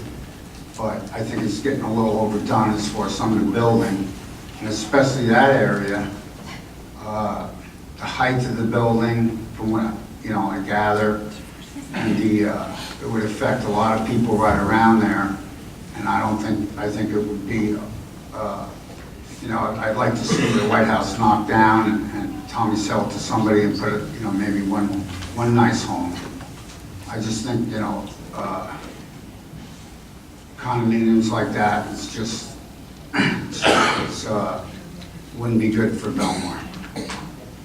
So I'm totally against it, and that's all I have to say. Thank you. Thank you.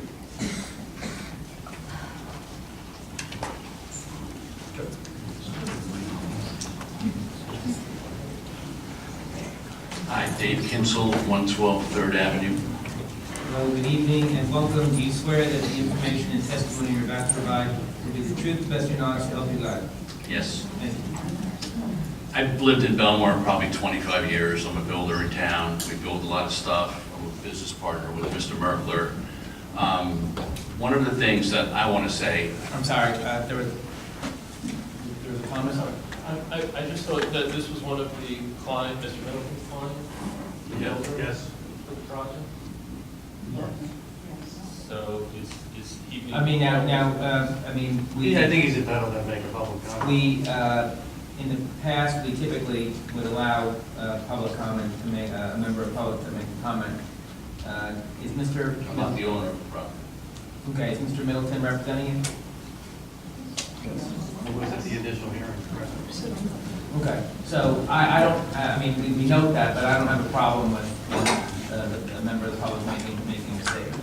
Okay, thank you. Please. More as a resident that I want to make the statement. I've lived here for 25 years. I've seen a lot of things change. Havens and Hamptons. I drove down that street for 20 years looking at that dilapidated pieces of property, and then when it went to get developed, everybody was like, oh, it's too big, you know, it's too high. And at the end of the day, when it gets done, it's beautiful. I just feel the same way about this property. We come over the bridge, and no offense to Tom or anything, that's a building that's at the end of its useful life. Every other building along the ocean over the past 50 years has burned down. All the old hotels, all on 2nd Avenue, 3rd Avenue, 4th Avenue, and there's new homes, and there's multifamily buildings back there.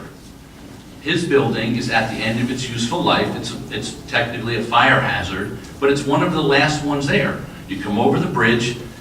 I live on 3rd Avenue in the first block. I go over that bridge 20 times a day. I would just like to see something a little bit nicer, and at the end of the day, when it's done, I think everybody's going to say, you were right, it's going to be a great project. Thank you. Thank you.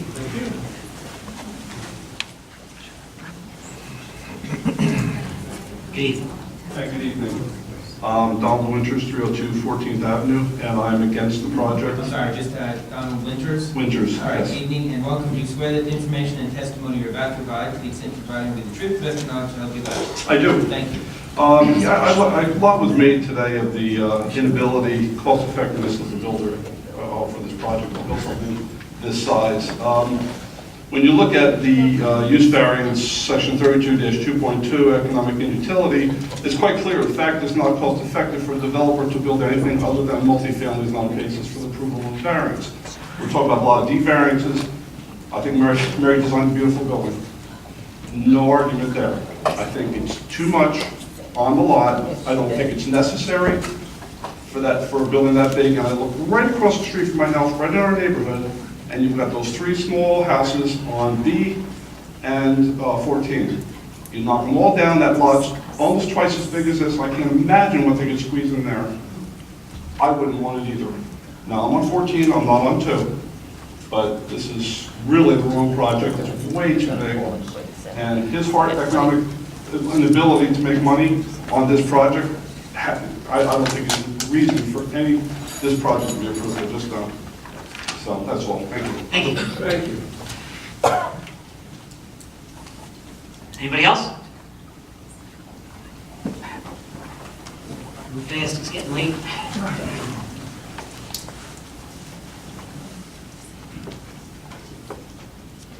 Good evening. I'm Tom Wagner, I own the White House. All right, and your address? 102 2nd Avenue, Belmar.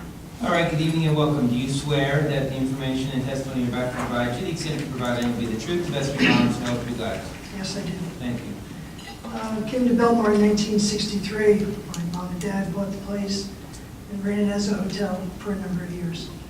My mom passed away, I guess, 1990, and I've been there ever since. 56 years in town. It's a 130-year-old building. It's old. It was old when we got there, and it's just getting worse after Hurricane Sandy. Insurance, taxes, only making money 3 months out of the year. We're at the end of it now. My father's 92 years old. I'm his caregiver. I travel back and forth 80 miles to take care of him. So whether you approve or you don't approve, we're just not making it there anymore. It's no longer economically feasible for us to make money 3 months out of the year. We deal with, people that are drinking and partying and raising hell. Night watchmen from midnight till 4 o'clock in the morning, most Friday and Saturday nights, just to rent rooms. The people that would come and stay there, they're like, oh, there's no air conditioning, there's no this, there's no that. It's just an old place on the beach in Belmar.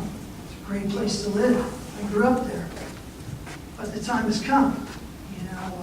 How much longer can you keep putting a Band-Aid on it here and there, this and that? Everybody that looked at it said, oh, can we fix it up? Can we do this? Can we do that? It's 130 years old. You can't remodel that. You can't fix it up. When they bought the property, was it zoned single family? No. 56 years. They're worried about it. I've been here 2 years. I've been here 15 years, whatever. What about the people that have been paying taxes there for 56 years? My grandmother, my mother, father, we've all been through it. We've dealt with the summer crowds, dealt with the parking. 34 rooms, they talk about 30 cars. Most of the people had 2 cars. One family had 2 adult children. We had 1 room, 4 people, 4 cars. I would come home from work some days, I'd have to park down by Klein's just to get to the house. I couldn't park. You know what I mean? We have no off-street parking. They said, oh, you have 2 units. We don't have 2 units. I have no units, no off-street parking. So I'm just here to say, you know, I love Belmar. I think it's a good thing. Bill and his team, it's a great project. It's going to be much better than what it is now. We're currently closed, and we'll be closed for the summer. We're just out of the game. So thank you all for listening. Thank you. This is it. Is there anyone else from the public? No. All right. With that, we're going to close the public portion. Mr. Fowler, you want to comment? Start that way. How about we start with Mr. Fitzgerald? Start that way, Mr. Yeah, we'll give Tom a break. He's a new guy. Thank you all for coming out. It's really important, the civic duty and the people who, not only the people up here on the board, but the people in the audience who come out and participate in the community activities such as this. It's extremely important. And I'm glad we're hearing from both sides, people for and people against. So thank you guys for sticking it out. There's been a couple comments made, and I think I really, for the record, and if there's someone on the board who disagrees with what I say, please feel free to interrupt me.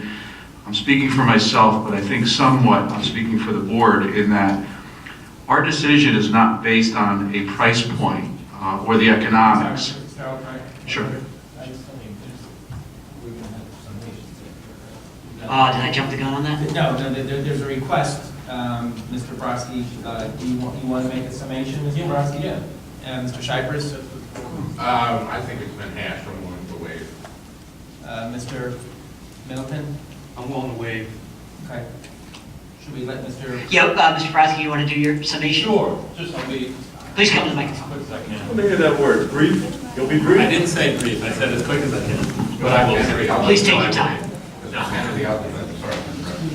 just reserve my vote depending on what I hear in it, but I was willing to waive it, we all waive it. All right.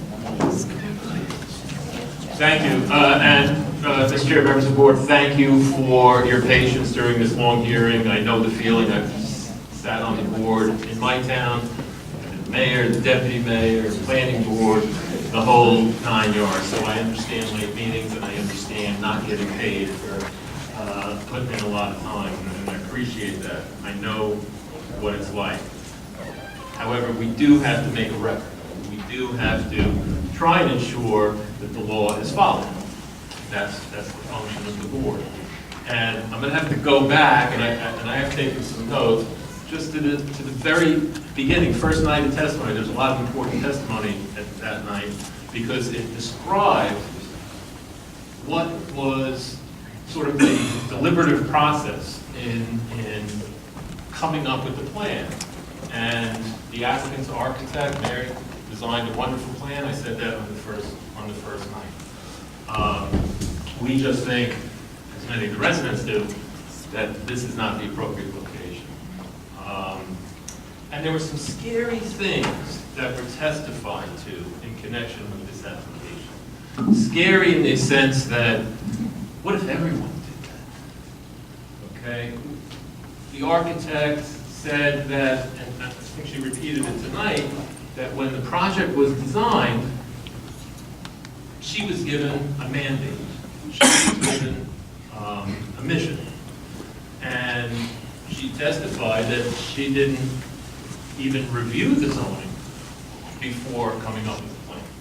And that's because, in the applicant's estimation, zoning was somehow inapplicable. Didn't pertain to this property because it was unique, special, whatever. Dangerous. Dangerous to have people start property owners start thinking that we can design whatever we want to design without regard to the zoning. It's chaos. That can't be. It doesn't work. It's not fair. And the rationale that was given was, well, the owner needs a certain amount of money.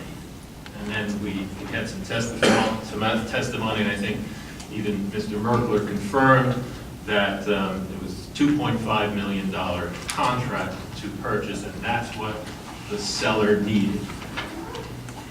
That's what drove designing the project for 6 units, pretty much without regard to applicable zoning. Dangerous. What if the seller said he needed $3 million? Would that mean then that we would have 8 units or 9? $3.5 million. It's not how it works. It can't be driven. And one of the residents who spoke earlier, I think the first resident this evening, stated it very articulately.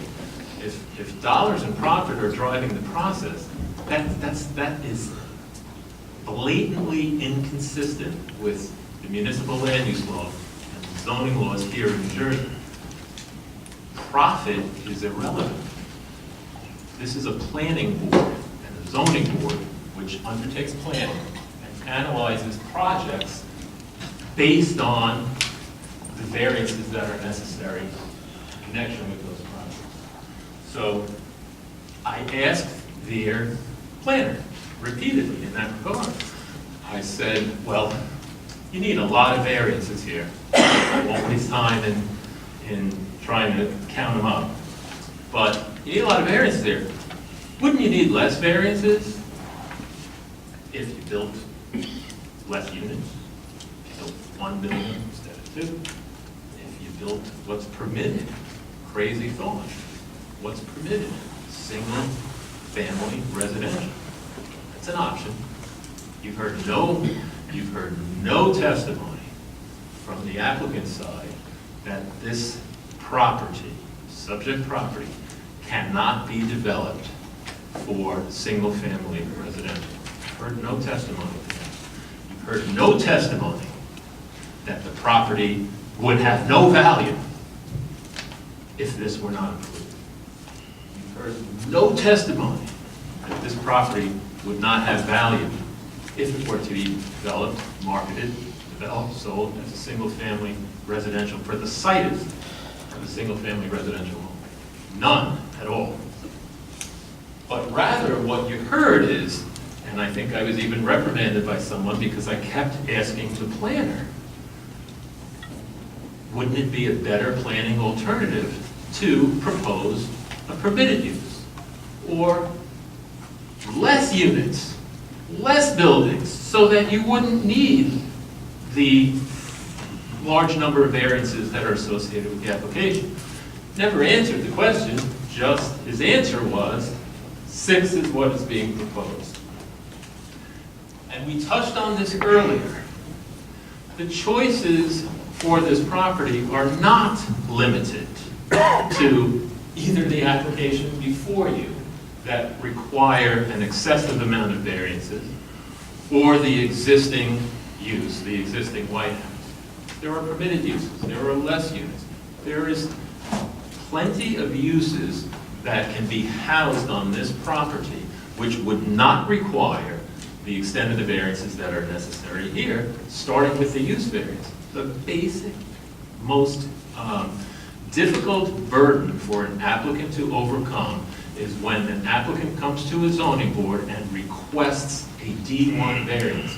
It's a very high burden of proof, and I'm sure Mr. Kennedy will go into that before the board votes. An applicant cannot satisfy that burden by simply saying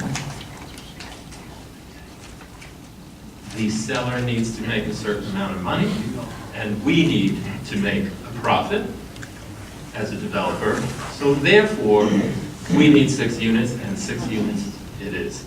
That is foreign to the municipal land use law of New Jersey, and it is foreign to all applicable zoning and planning laws, rules, and regulations in New Jersey. So it's unique, and it's a little scary. It's a little concerning. Now,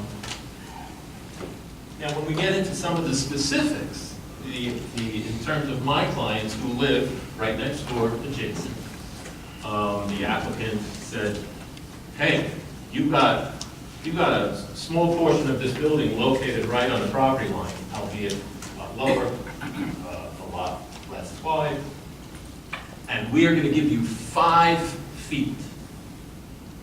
40 feet is required. We're going to give you 5. And the testimony, I think, was that the neighbors should be thankful for that. That the neighbors should be appreciative of that. That they're going to get 5 feet, like this. 5 feet off their property line of light, air, and open space. 38.4 feet. So, and they can testify to things, they can tell us why this is better, this is a better alternative. And we'll hear that, we don't agree. But don't tell my clients that they should be happy for this much light, air, and open space on their property. 40 feet is required. And what really this amounts to is the applicant coming in and saying, and you've heard it through all of the experts, basically saying the zoning, the applicable zoning, these things like coverage, building coverage, lot coverage, height, density, FAR, they don't apply to us as the applicant because we know what's better for this property. We know how it should be developed. We know better than the mayor and council who set the zoning and said, hey, single-family residential is what's permitted here. We know better than the planning board and the master plan drafters who encouraged that this be developed as single-family. We know better than them. We know better than even the zoning board, because we're coming into the zoning board and saying, grant us all of these significant variances, because we know what's better for the property. We know better than the adjacent people who live right next door. We know better. Therefore, zoning doesn't apply. That even the owner, and you heard from Mr. Steck earlier this evening, when the property was advertised, it was advertised development potential for single-family residential. But the applicant says, we know better than all of them. And this is what's best. And this is what's best, and it doesn't matter what the zoning says. Dangerous, dangerous. And, you know, when we went through this hearing for many, many nights, I tried to ask substantive questions about the justification for all of these variances. And wouldn't there be better planning alternatives? And some of the board members asked very cogent questions on that this evening. And the response was always, 6 is what's being proposed. 6 units, that's what it has to be. You don't need to talk about anything less than that. I have to say that it's pretty unique. I've seen a lot of applications, both on your side, on my side, and that is a very, very unique approach to a zoning board application. And of course, they keep comparing it, saying, we know that 6 townhouses are better than the existing White House. You've heard some residents who don't agree. Obviously, my clients don't agree. But who are the applicants to tell us all that they know better? They know what's best. There are a lot of people in this municipality, elected officials, consultants, etc., who have opined to the contrary. But no, the applicant says they know better.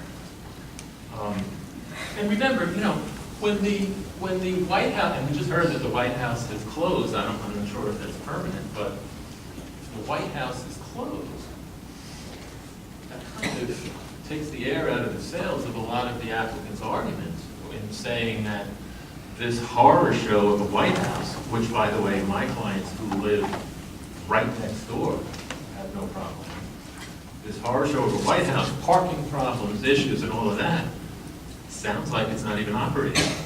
So, interesting that what they base their whole argument on is that this, despite all the variances, is better than what exists. What exists sounds like it's changed, which was interesting. I think that there's always a distinction, right, between what's grandfathered in, as you know, which is the existing White House, and when you're developing, what the onus is on a developer when they are starting new. You have to comply with zoning when you build new. Grandfathered in, that's the law in New Jersey. You have grandfathered rights. And if you build first, if your building is there, your use is there, and zoning precluding that building or that use is enacted subsequently, there are grandfather rights that come into play. We understand that, just like the White House. But when you're cleaning the slate, like the Etch-a-Sketch, you're starting new, you can't argue, well, the pre-existing non-conforming use had all these variances and non-conformities, so we get to take advantage of them too. It's not a cognizable argument. It is not a cognizable argument. And I will tell you that what better proof that the White House, it's not so clear-cut that the White House is such a horrible, objectionable thing, but you got the two people who live closest to it are fighting to have it stay because of the egregious nature of this development. Mr. Fitzgerald joked earlier, who's going to pay $2.3 million to buy a lot like this? A premium lot, beautiful oceanfront lot. We heard the testimony. One of my clients put that over. It was rejected by the owner of the property. So if he's willing, because I'm sure there are others, it's a valuable piece of property. And when you put a house on it, maybe the developer would be someone who's going to live there, the purchaser, not someone who needs to have a certain profit in order to make it worthwhile, like a developer. My clients like the design. Designs are beautiful. It's just the wrong place. The property is too small for what's being proposed, and as a result, we urge the board to apply the law, apply the zoning ordinance, apply your master plan, and not approve this application, because what the applicant is doing, when you have an application that seeks all of these variances, and by the way, not minimally, these are significant deviations. I mean, by 2 and 3 times what's permitted. Okay? What the applicant is really asking the board to do, putting the board in an unfair position, what they're really saying, what they're asking for is tantamount to a zone change. Because they're telling you, they know what's better, ignore your zoning ordinance, and give us an approval. Shouldn't that go to the mayor and council, to the elected officials who have the legal authority to change zoning if it is appropriate? Can't come to the zoning board and ask the zoning board to do that which is tantamount to a zone change. The zoning board is granted certain specific powers, which are apply your zoning ordinance, grant variances when the appropriate proofs are established, not to ignore the zoning, not to change the zoning, which you wouldn't have the ability to do, but to apply the law, apply the zoning ordinance, follow the master plan. And that's what my clients, the 2 neighbors immediately adjacent, are asking, are relying upon, and hoping that this board does. Thank you. Thank you. Mr. Shivers? Very brief. Billy, where are you? We're pretty close. So at least I think we're give going to comments. I'm nice. I'm nice. Due respect to Mr. Brodsky, he and I go at it every once in a while. We get emotional. That's what we do. That's why we're strong advocates. Cardinal rule you learned first year of law school. If you can't win the argument, attack the man. Attack ad hominem. Attack the man. Condescending, belittling. No place we're here with Mr. Merkler, his projects, what he does, how he develops, and in particular this project. Thank you, Bill. My last 3 points. When you don't have the arguments, attack the man. What arguments did he bring forth? He didn't set forth a substantial detriment to the surrounding property or the town. Keynote of your case law. He didn't talk about it. He wanted to talk about everything else. We know better. We don't know better. He's trying to build a project that will actually work. Mr. Stackett testified on cross-examination. He had previously done analysis of economic engines of projects. For us to close our eyes, take our glasses off, put our head in the sand, and have wishful thinking, disregard the realities of life and the realities of this particular town. Economic feasibility, as testified by Lancella, is the keystone for a project to be successful. Now, it's very nice to say, I'll buy this, I'll buy that, I'll do this, I'll do this, I'll do this. We didn't even hear from Mr. Puleo. The guy who's going to write the check, we didn't even hear from him. But there was a lot of implications said that my client, he was never sworn. He had nothing on it. Now, let's go to the law. You have to decide, is this lot particularly suited to be redeveloped in the way proposed by DeFalco, Hearn, Merkler? Particularly suited, Mr. Wagner even raised that bar because it has, over the time frame, sounds like it had at least 34, maybe 64, maybe 84 residents, required not 32 parking spots, maybe 42, 52, 62, so the poor guy had to park all the way down by Klein's, and we all know where Klein's is. It's particularly suited because this property, for 130 years, has housed that many people. This building is going to house far less. 2.1 people inhabit a residential unit in Belmar, as testified by DeFalco and throughout your master plan analysis. That's about 14 people you're going to have on average living here. You're not going to need 40 cars, 50 cars, 60 cars. You're not going to have the turmoil that Mr. Wagner testified about being a late night watchman, or I don't even remember the words he used, but they weren't positive words for a lot of the inhabitants that he would deal with. Current building violates 9 bulk variances as existing, and it's a non-conforming use. That non-conforming use, rooming house / hotel, far more aberrant to the master plan than 6 townhouse owned or leased units. It promotes the establishment of appropriate population densities as set forth in our statute. It contributes to the surrounding neighborhood and the well-being of the persons therein, the reduction of intensity. It provides a condominium residential style unit that will offer an alternative housing choice in Belmar and creates a more affordable oceanfront housing stock than currently exists. These are all the criteria that Mr. Kennedy would read to you if he was reading to you the D-use variance requirements. Testified by my people. No testimony other than bulk, too big, from the other side. Creates a desirable visual environment, good civic design and arrangement.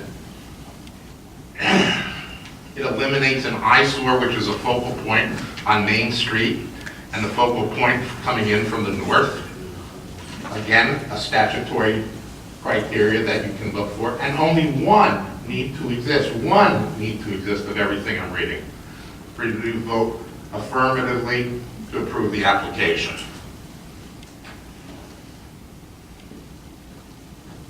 It increases the setbacks to the west. They can make every argument they want. The existing building sits on the property lines, at least probably 25 feet tall. Ms. Hearn, you all know what she did. She treated it as a traditional 5-foot setback.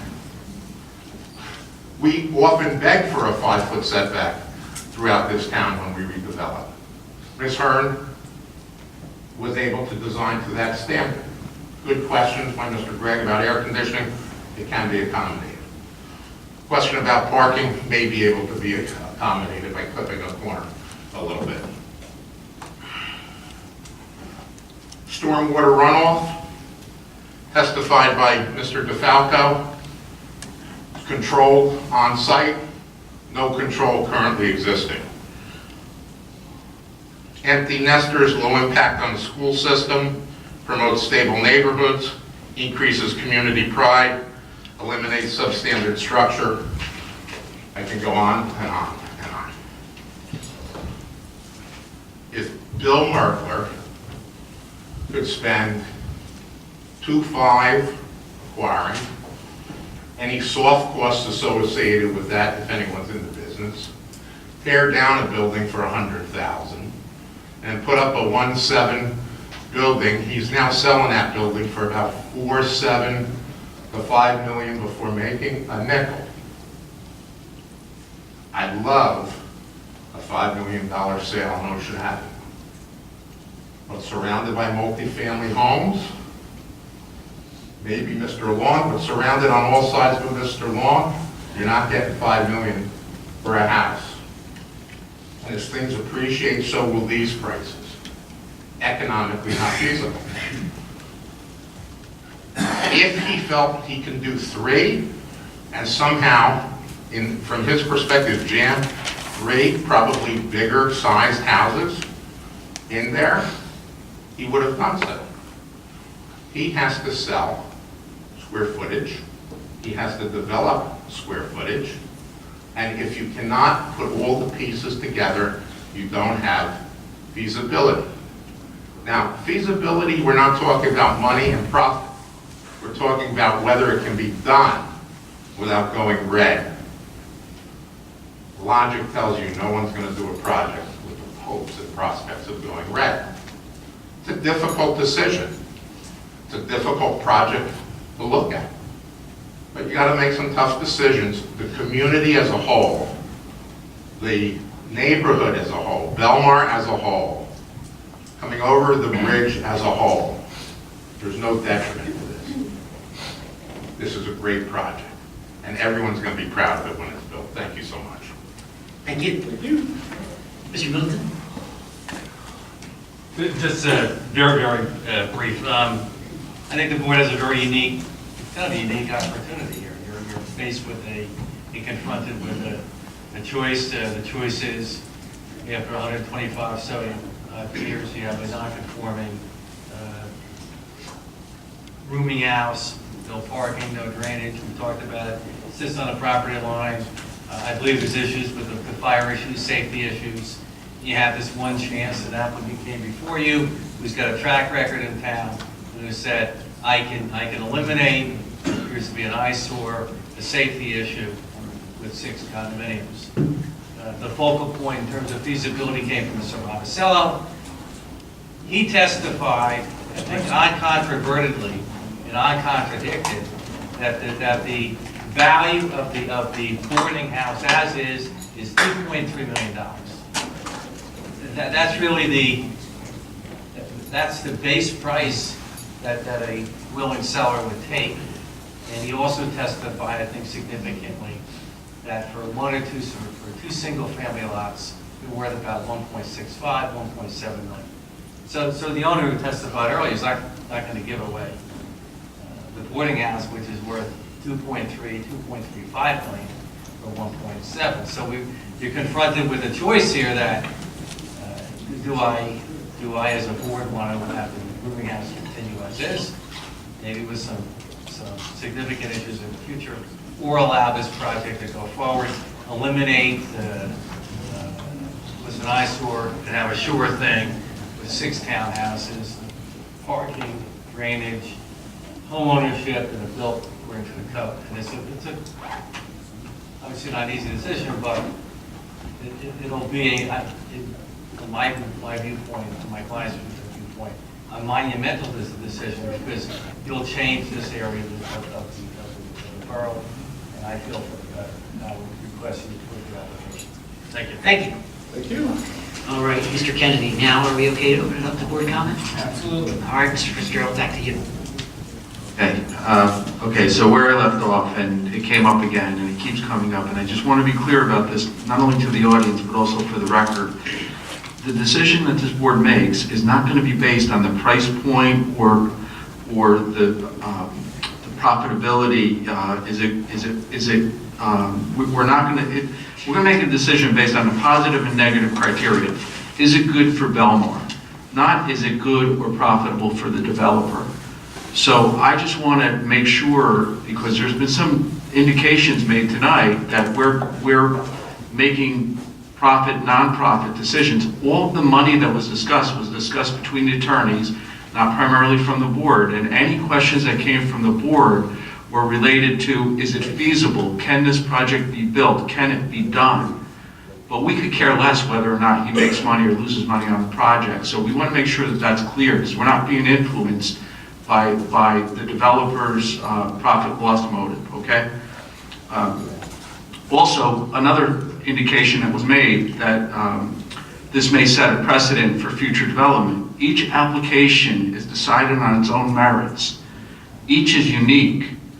Saying yes today doesn't mean we're going to commit to saying yes tomorrow on a different project. And I think a lot of people are making some indications here as if that's going to be the case. And we're not setting precedent. This is the White House at that end of town on that piece of property based on the testimony that we heard over the last 5 months. It has nothing to do with any other case that we're going to hear in the future. Okay, so I guess this is where we start saying whether we're inclined or not inclined, right? So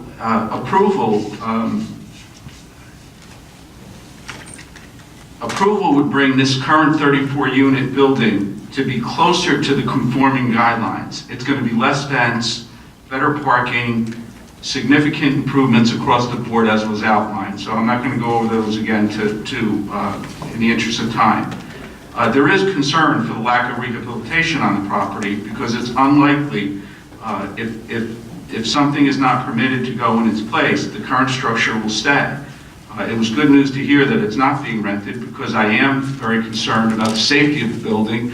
I don't know if this means that come the fall that we're going to get Section 8 in there or we're going to have transient population, and I'm also concerned with even the summertime population that was testified to by a couple residents, including the owner, as to, this is not good clientele that is staying at that hotel. So there's very big concern there, and I'm extremely concerned about if that building continues in its dilapidated condition with residents inside, that there's going to be safety concerns and possibly the building going on fire and perhaps even loss of life. So for all those reasons, I'm going to be inclined to be in favor. Thank you, Mr. Fitzgerald. Mr. Green. Actually, I don't envy me or any of the members on this board making this decision. I've gone back and forth so many times. We're here to support the zoning ordinance. We give exceptions to the zoning ordinance when it seems like it will do no harm to the borough or its residents. And it should also be a benefit to them. I can see both things in this proposal. It's a benefit and a deficit in certain ways, but honestly, I think it's a very attractive building that's been proposed. It does fall short in some of these things, like the floor area ratio being 67% higher than what it should be, which is, just huge. It falls short in parking, but not that bad.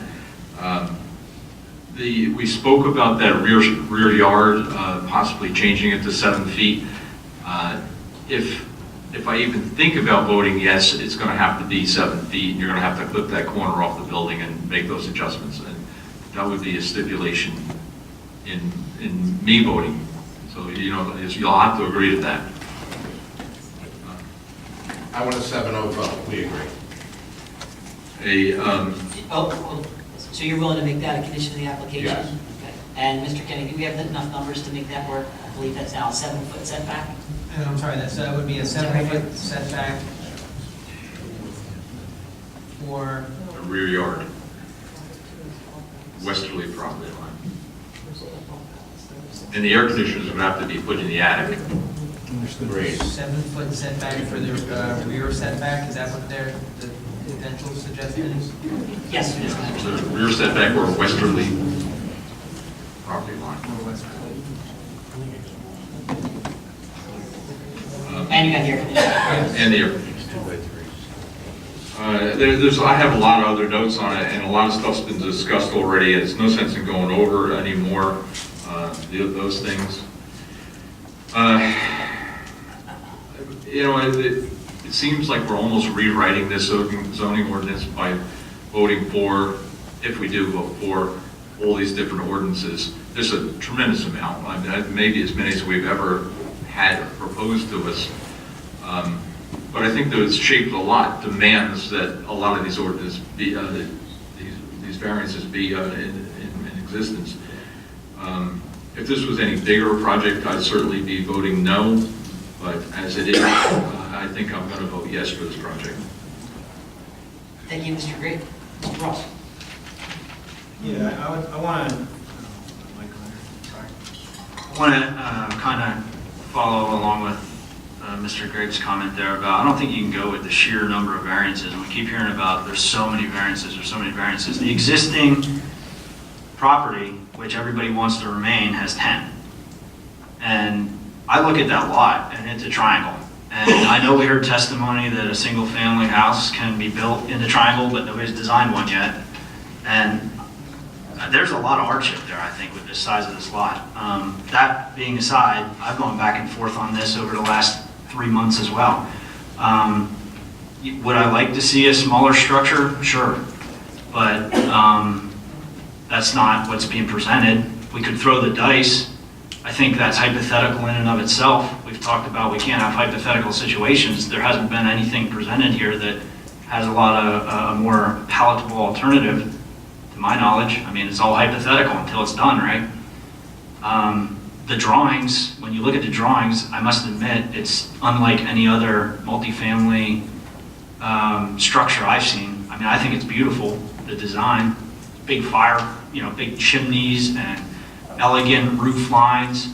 It's not like a square box like most of the other apartments that were built back, when that was the style. Do I want single family home? Absolutely. Yeah, that'd be great. That's not what's being presented. And I feel that if I were to deny it based on some dream that hasn't presented itself, I mean, it was on for sale for quite some time, my understanding is, we could just throw this opportunity away and, maybe down the line when none of us are up here that remember this and our new boards here, some developer from not even in Belmar that doesn't take pride and care in Belmar comes before the board and we rehash all these conversations and it might even be worse than what's presented here. I mean, this I think is a very desirable plan for what's being presented. I don't think it's that much larger, I gotta be honest, than what's there now. I mean, I know it's moving off the property, it's extending the footprint a little bit. I totally get, that concern, but I would be inclined to vote in favor of the application based on what was presented this evening with the conditions that were asked for by Mr. Gregg. Thank you, Mr. Ross. Mr. Capolo?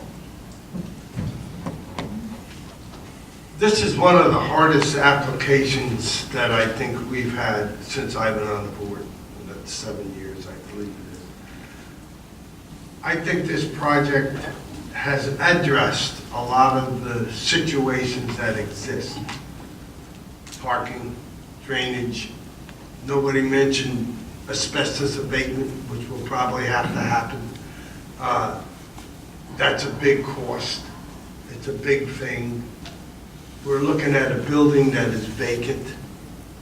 I've walked around that building probably more times than I've walked around the boardwalk. My answer is always the same: something needs to be done. It has served its time, and now is its time. I don't know what else could be done with it and do such a great job. You look at the building and the brickwork and the stuff that's involved there, it's going to be a beautiful looking building. And it is going to look nice, not only from coming over, everybody keeps talking about coming over the bridge. It's going to look nice just walking down Ocean Avenue and looking at that. And I think there's going to be a lot of good things said about it. Is it a hard decision to make? Yes, it is. Are we trying to set a precedence? No, not at all. As my colleague said, this is being based on its own merits, not anything that has to do with anything else. I could talk about this project for probably another 5 minutes, but I think my partner will be there. Yes and no, brother. Where you going with that? I would be in favor of the project. Thank you, Mr. Cole. Mr. Fowler? Just say yes.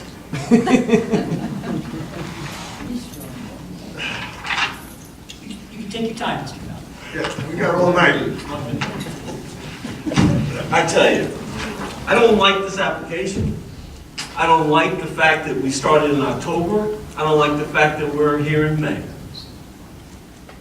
I don't like the fact that the individual who comes over the bridge, like everybody else does that lives in Belmar, says, okay, this is what I'm going to do. I'm going to buy it, and I'm going to make 6 units out of it because that's how I make a profit. I don't like that. I like what Mary is doing. I've always liked Mary's architecture. I don't like all the testimony that I've heard. I think a lot of it was redundant and unnecessary. I don't like the size of this building.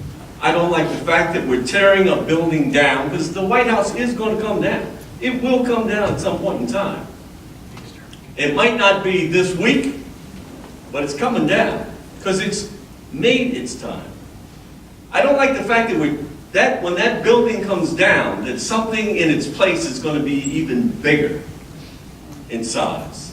When you have an opportunity to build something within the blueprint, which is why we're up here on the zoning board, is to get them to build something within the blueprint. I like when concessions are generally being made. And the only concessions that are being made now are because we're 30 seconds away from making a decision. Nobody said at any point from October till now, hey, I'll take it from 6 units to 5 units, to 4 to 3 to 1. Nobody said that.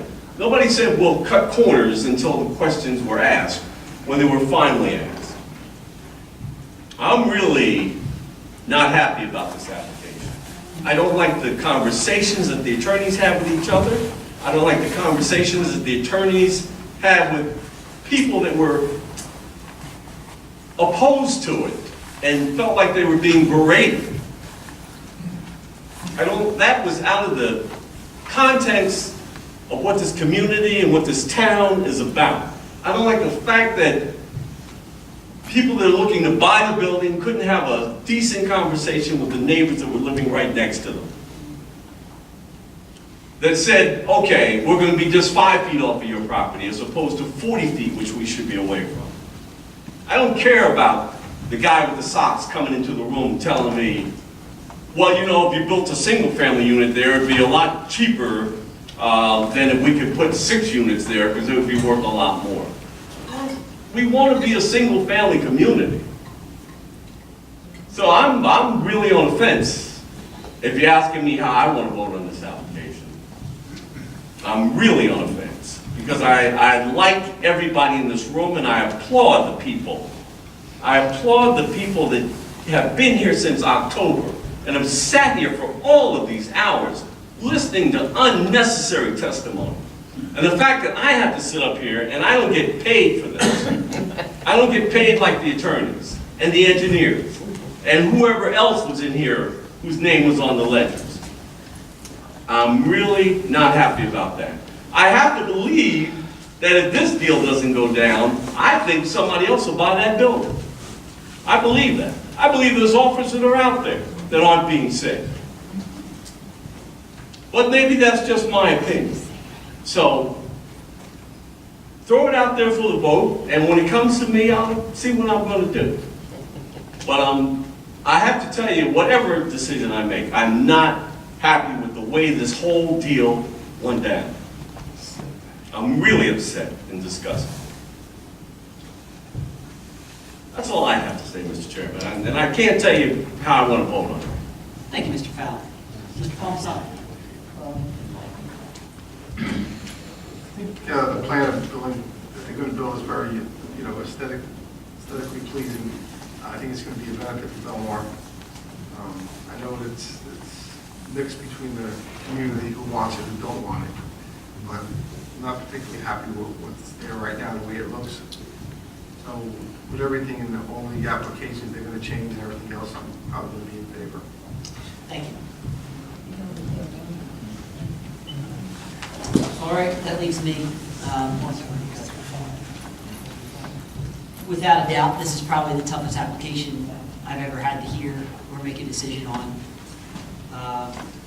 At the end of the day, I think this one is just a little too big for my taste. The fact that it's right up against the property line and the two neighbors west are the ones that don't want this application to happen. That's what really weighs on me. The fact that we have to consider the master plan and making all these variances on a triangle-shaped lot that is, in my opinion, is a hardship in itself is a very difficult decision. Right now, like I said, I think the application, the building proposed is beautiful, but it's a little too big for my taste for me to vote yes on this. So I'm not in favor of this application at this time. Now, by my count, that is 5 yes votes. Well, we haven't voted yet. Oh, I'm sorry. Correct. One no and possibly a question mark in the comments. Mr. Shivers, would you like to move forward with the vote? Yes. Mr. Kennedy, do you want to summarize? Oh, Sure. Before we go any further, one of the members from the public brought up some interesting questions about the application process. It's my understanding that the borough engineer has reviewed this and found the application complete. I've heard no objections from either attorney, one way or the other, saying that it's not complete. In your opinion, is it acceptable to move forward with this vote at this time? Yeah, what I would just ask is, just before I give a list of things I wanted to talk about, Bill, while I'm saying this, maybe you and your engineer can speak about or think about if you specifically are looking for any waivers. I know there was one request for a discussion about the environmental impact statement, and just to close up any loopholes, while I'm going to say what I'm going to say, if you and your engineer could think about it and just say if you're requesting it, not requesting it, and the reasons, just so that, like I said, we can close up all loopholes. So we can back to that issue momentarily, Mr. Sure. Mr. Kennedy, do you have a copy of the application that you did? So while you're speaking, I could review it. I don't know that I have that. Do you have that correct? This is, you want the application for it? May I approach? Go, please.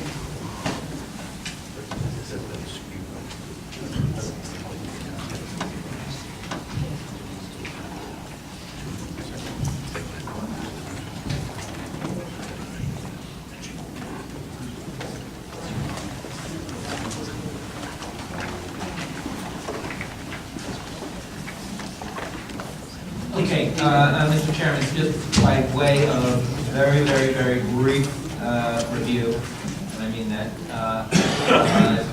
in terms of, we're coming to the end here, and so on the table for you to vote tonight, floor area ratio variance, the use variance, some bulk variances, the density, and again, as we've all talked about, in said it, positive criteria and negative criteria. So just in a nutshell, the positive criteria means, does the application advance some of the purposes of the New Jersey Municipal Land Use Law? And some of those purposes include, are you approving applications which create a desirable visual environment through creative development techniques? Are you approving locations for a variety of residential uses in appropriate locations? Are you creating appropriate population densities in appropriate locations? Again, those are just, I don't want to, that's just a poor man's summary of what all the planners have testified. The negative criteria is, are you all satisfied that this application can be granted without causing substantial detriment to the public good? And that means a lot of different things to a lot of people. You all are ambassadors of this community, so you know what that means. Is it going to look nice? Is it going to look cramped? Is it going to look like it fits in? Is it going to look like it's out of place? Those are all the types of things that are relevant and important. Again, and you've all testified to this earlier, the number of supporters, number of objectors, not relevant. It's the question of, do they satisfy those standards? There was also some talk, and Mr. Ross commented on this as well. The number of variances. Yes, the number of variances is important, and yes, it's relevant. But sometimes I get a little concerned about there's no specific number. It's not like if you're more than 3 variances, it's bad, or you're less than 10 variances, it's good. It just depends on the overall impact. You could have 1 variance that is just so tremendously impactful. Now again, that's relevant. I don't want to say it's not relevant, but it's just, what you want to look at is not so much the number of the variances, but the overall impact of all those variances. And I think Mr. Gray made an interesting point, and he was saying, hey, yes, there's been some comment about other multifamily structures existing, and I think, and Mr. Gray, although I'm not incorrectly interpreting you, I think one of the points that you were trying to make was, hey, I would want to know, are these variances granted to create these multifamily structures, or are they pre-existing non-conforming uses? Also, just to bring up, we are a reactionary board. We only get to vote on what is presented to us. So I know there was some talk, rightfully some talk about, well, what if they proposed X and what if they proposed Y? Fortunately, unfortunately, what is proposed is X. And you're either going to approve X or deny X, subject to the conditions that we talked about. Again, with the floor area ratio, one of the standards is, can this site accommodate what they're proposing, notwithstanding the excess floor area ratio? And that's what you're looking at, the setbacks, the parking, and all those types of things.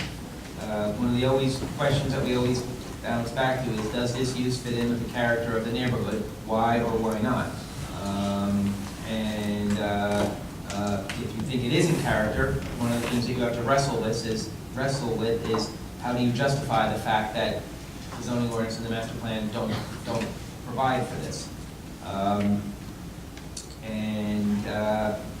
Again, another comment was about the standard of particular suitability. And again, why or why not? And it's just not saying, hey, it's really suited for this project or it's not. We have to say why. And we're either going to say the parking, we think is sufficient for the use, or parking is not sufficient. And you're going to go air and light and open space and all those wonderful things that we always talk about. Aesthetics are important. Parking. And again, on the one hand, you want to look at it and not look at it as vacant virgin land and compare it to the 6 townhouses versus vacant land, but you want to say it's the 6 townhouse units versus the rooming house, which is going to be abandoned. That's going to be, presumably impactful to some of you. The other side of the argument is, okay, but don't you lose some of that argument when you're knocking down a building and you're starting from quote-unquote clean slate? And isn't that the time that you should put something that complies or more closely complies with the zoning regulations? So, Mr. Chairman, my job is easy. I just have to sit here, and you all have to vote, and you have to apply the facts to the standards, and the standards to the facts, and you have to mirror them and say why you are willing to approve this application and the high standards that it needs, or why you're not willing to approve. And the only other caveat is to remember, for members of the public, this is a use variance application, and in order for this vote, this application to be approved, we need 5 affirmative yes votes. So if there's a motion to approve and there's 5 affirmative yes votes, it gets approved. If there is not 5 affirmative yes votes, it is denied. And Mr. Chairman, the last thing is I've taken the liberty of writing down potential conditions of approval. Now, if the application is not going to be approved, there's no reason for me to read the conditions. If the application is going to be approved, presumably you would want me to read the conditions, but I defer that to you. Yeah, will you read those conditions? Sure. Potential conditions of approval would include, first off, it's going to be all the promises and commitments and representations they made during the public hearing process. So if the application is approved, and just because I don't say something here, if they said it during the public hearing process, it's a real condition, too much pressure to put all the conditions right here, right now. The applicant would have to comply with all affordable housing contributions or directives, set-asides that the town of Belmar may have. We would typically, for a project like this, require the applicant to execute a developer's agreement with the town. It would be subject to the review and approval of the borough and the borough attorney. I think sometimes we would ask about Title 39 jurisdiction. That would just be if the town wanted it. That would give the town, the police enforcement over on the driveway and things like that, to issue tickets and things like that. Really not our control, but we would just sort of say if the town wanted it. It would compliance with the review memos from the board engineer, compliance with all outside approvals, whatever outside approvals they would need, they would have to get. And usually the caveat to that is if the application materially changes as a result of those outside approvals, they would have to come back here for further relief. We haven't really, we've implied this, but I don't know that we necessarily spoke about it. So it would be that if the application is approved, there would be an abandonment of the rooming house use, just to the extent necessary. So that would be, Is that the testimony? I assume. Mr. Shivers, you're abandoning the boarding house use? If approved. If approved, thank you. And there was typically a 4-year requirement on an application saying to get the COs within 4 years from the agreed upon extension, grading and drainage details to be worked out to the satisfaction of the borough engineer, any performance guarantees that the borough requires for New Jersey law allows. There was amending the plans to reflect a roof height of 38.4 feet. Correct. And I think earlier there was comments that utilities would be underground, and there was compliance with prevailing FEMA regulations, compliance with all building and construction code, and on-site construction maintenance requirements. Any association would have to be formed in accordance with New Jersey law. I believe there was testimony that there would be private trash collection. Correct. Okay. And Mr. Chairman, sometimes in use variance applications, this board inserts a requirement that more frequent pickup, if it's necessary, if it's deemed necessary by the applicant or the borough or agents of the borough, compliance with applicable ADA regulations, getting all necessary demolition permits. And now, in terms of the air conditioning condensers, we were saying relocate them to the attic? Correct. Okay. And then there was something, Mr. Gregg, under your line of questioning, there was something about reducing the 29-foot turn template to a 24. Is that still on the table? I have to do that when I move that westerly building. Okay. Move the building to the east, it reduces that. entrance to the garage. So that would be moving unit 5/6 to the west? No, we do 1, 2, 3, and 4 Okay. to the east, So moving building 1, 2, 3, 4 to the east, and moving it how much? 2 feet. 2 feet. All right. It's fine, it's 7 feet. 7 foot setback. So we're moving it 2 feet, to 7 feet. It is 5. It's Moving it 5.5 to- currently. It's 5 to the overhangs. Isn't it 5.5? It's 5.5 at the bottom. Okay. So we're moving that building 1, 2, 3, 4 to the east by about 2 feet, so as to have a 7-foot, I'm sorry? To have a 7-foot, 7-foot what? Rear yard setback. Rear yard setback. Okay, and our engineer is going to comment momentarily, but he's concerned that the air conditioning condensers might not be able to go in the attic, so let's come back to that one. And now, we had spoken about ADA parking, something about, and maybe I just said this, moving the westernmost building back, about 3-foot setback, is that, did we already address that? That's what we just did, okay. And then, now, someone, Bill Shivers, in your summation, you had just referenced parking modifications. Is that something else that we? I thought you said that in your summation, maybe I misheard. I don't know if I was addressing specifically that one. Okay. That's Mary and Richard.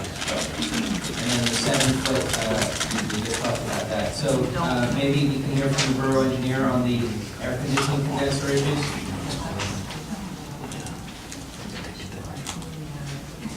I'm not a builder and I'm not an architect, but the air conditioner is made up of a number of units. The one part of the air conditioner, the handler can go in the attic, but the compressor has to be outside. But when I said attic, it would be a recess in the attic. It would So be it'd be on the roof. exterior. Correct. It would Be be, on the but roof. under the gambrel. Okay. Correct, yes. That has to be made clear because it has You're to right. be outside. of the Yep, air. yep. What side are we talking about? The west, Closest to the residence. yes.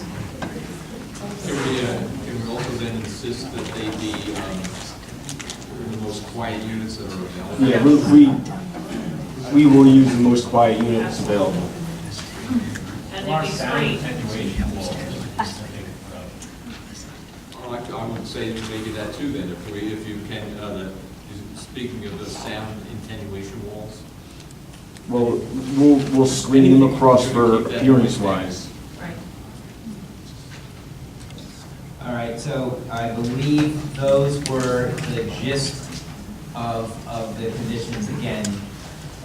When I go through this, if the application is approved, when I go through all my notes, we'll have a better understanding. But Mr. Shivers, for the record, are those conditions, if the application is approved, are those conditions acceptable?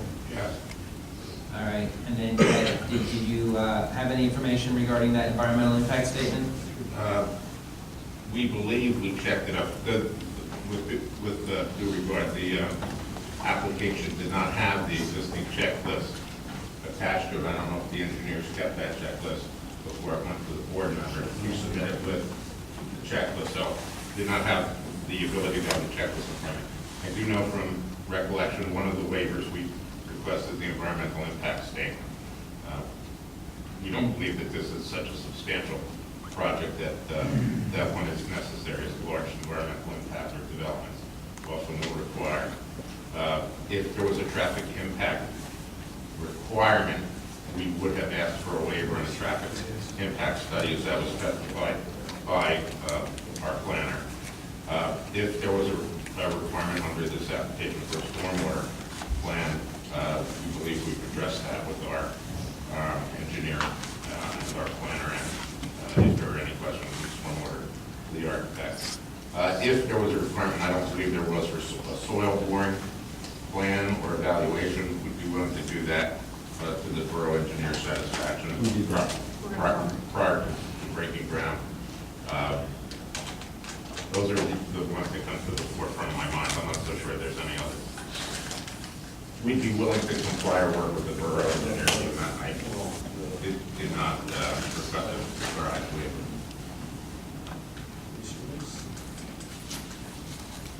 All right, thank you, Mr. Chairman. All right.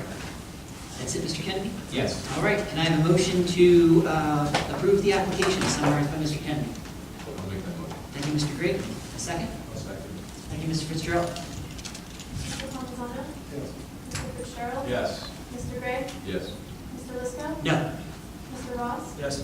Mr. Capoli? Yes. Mr. Fowler? No. Congratulations, the application is approved.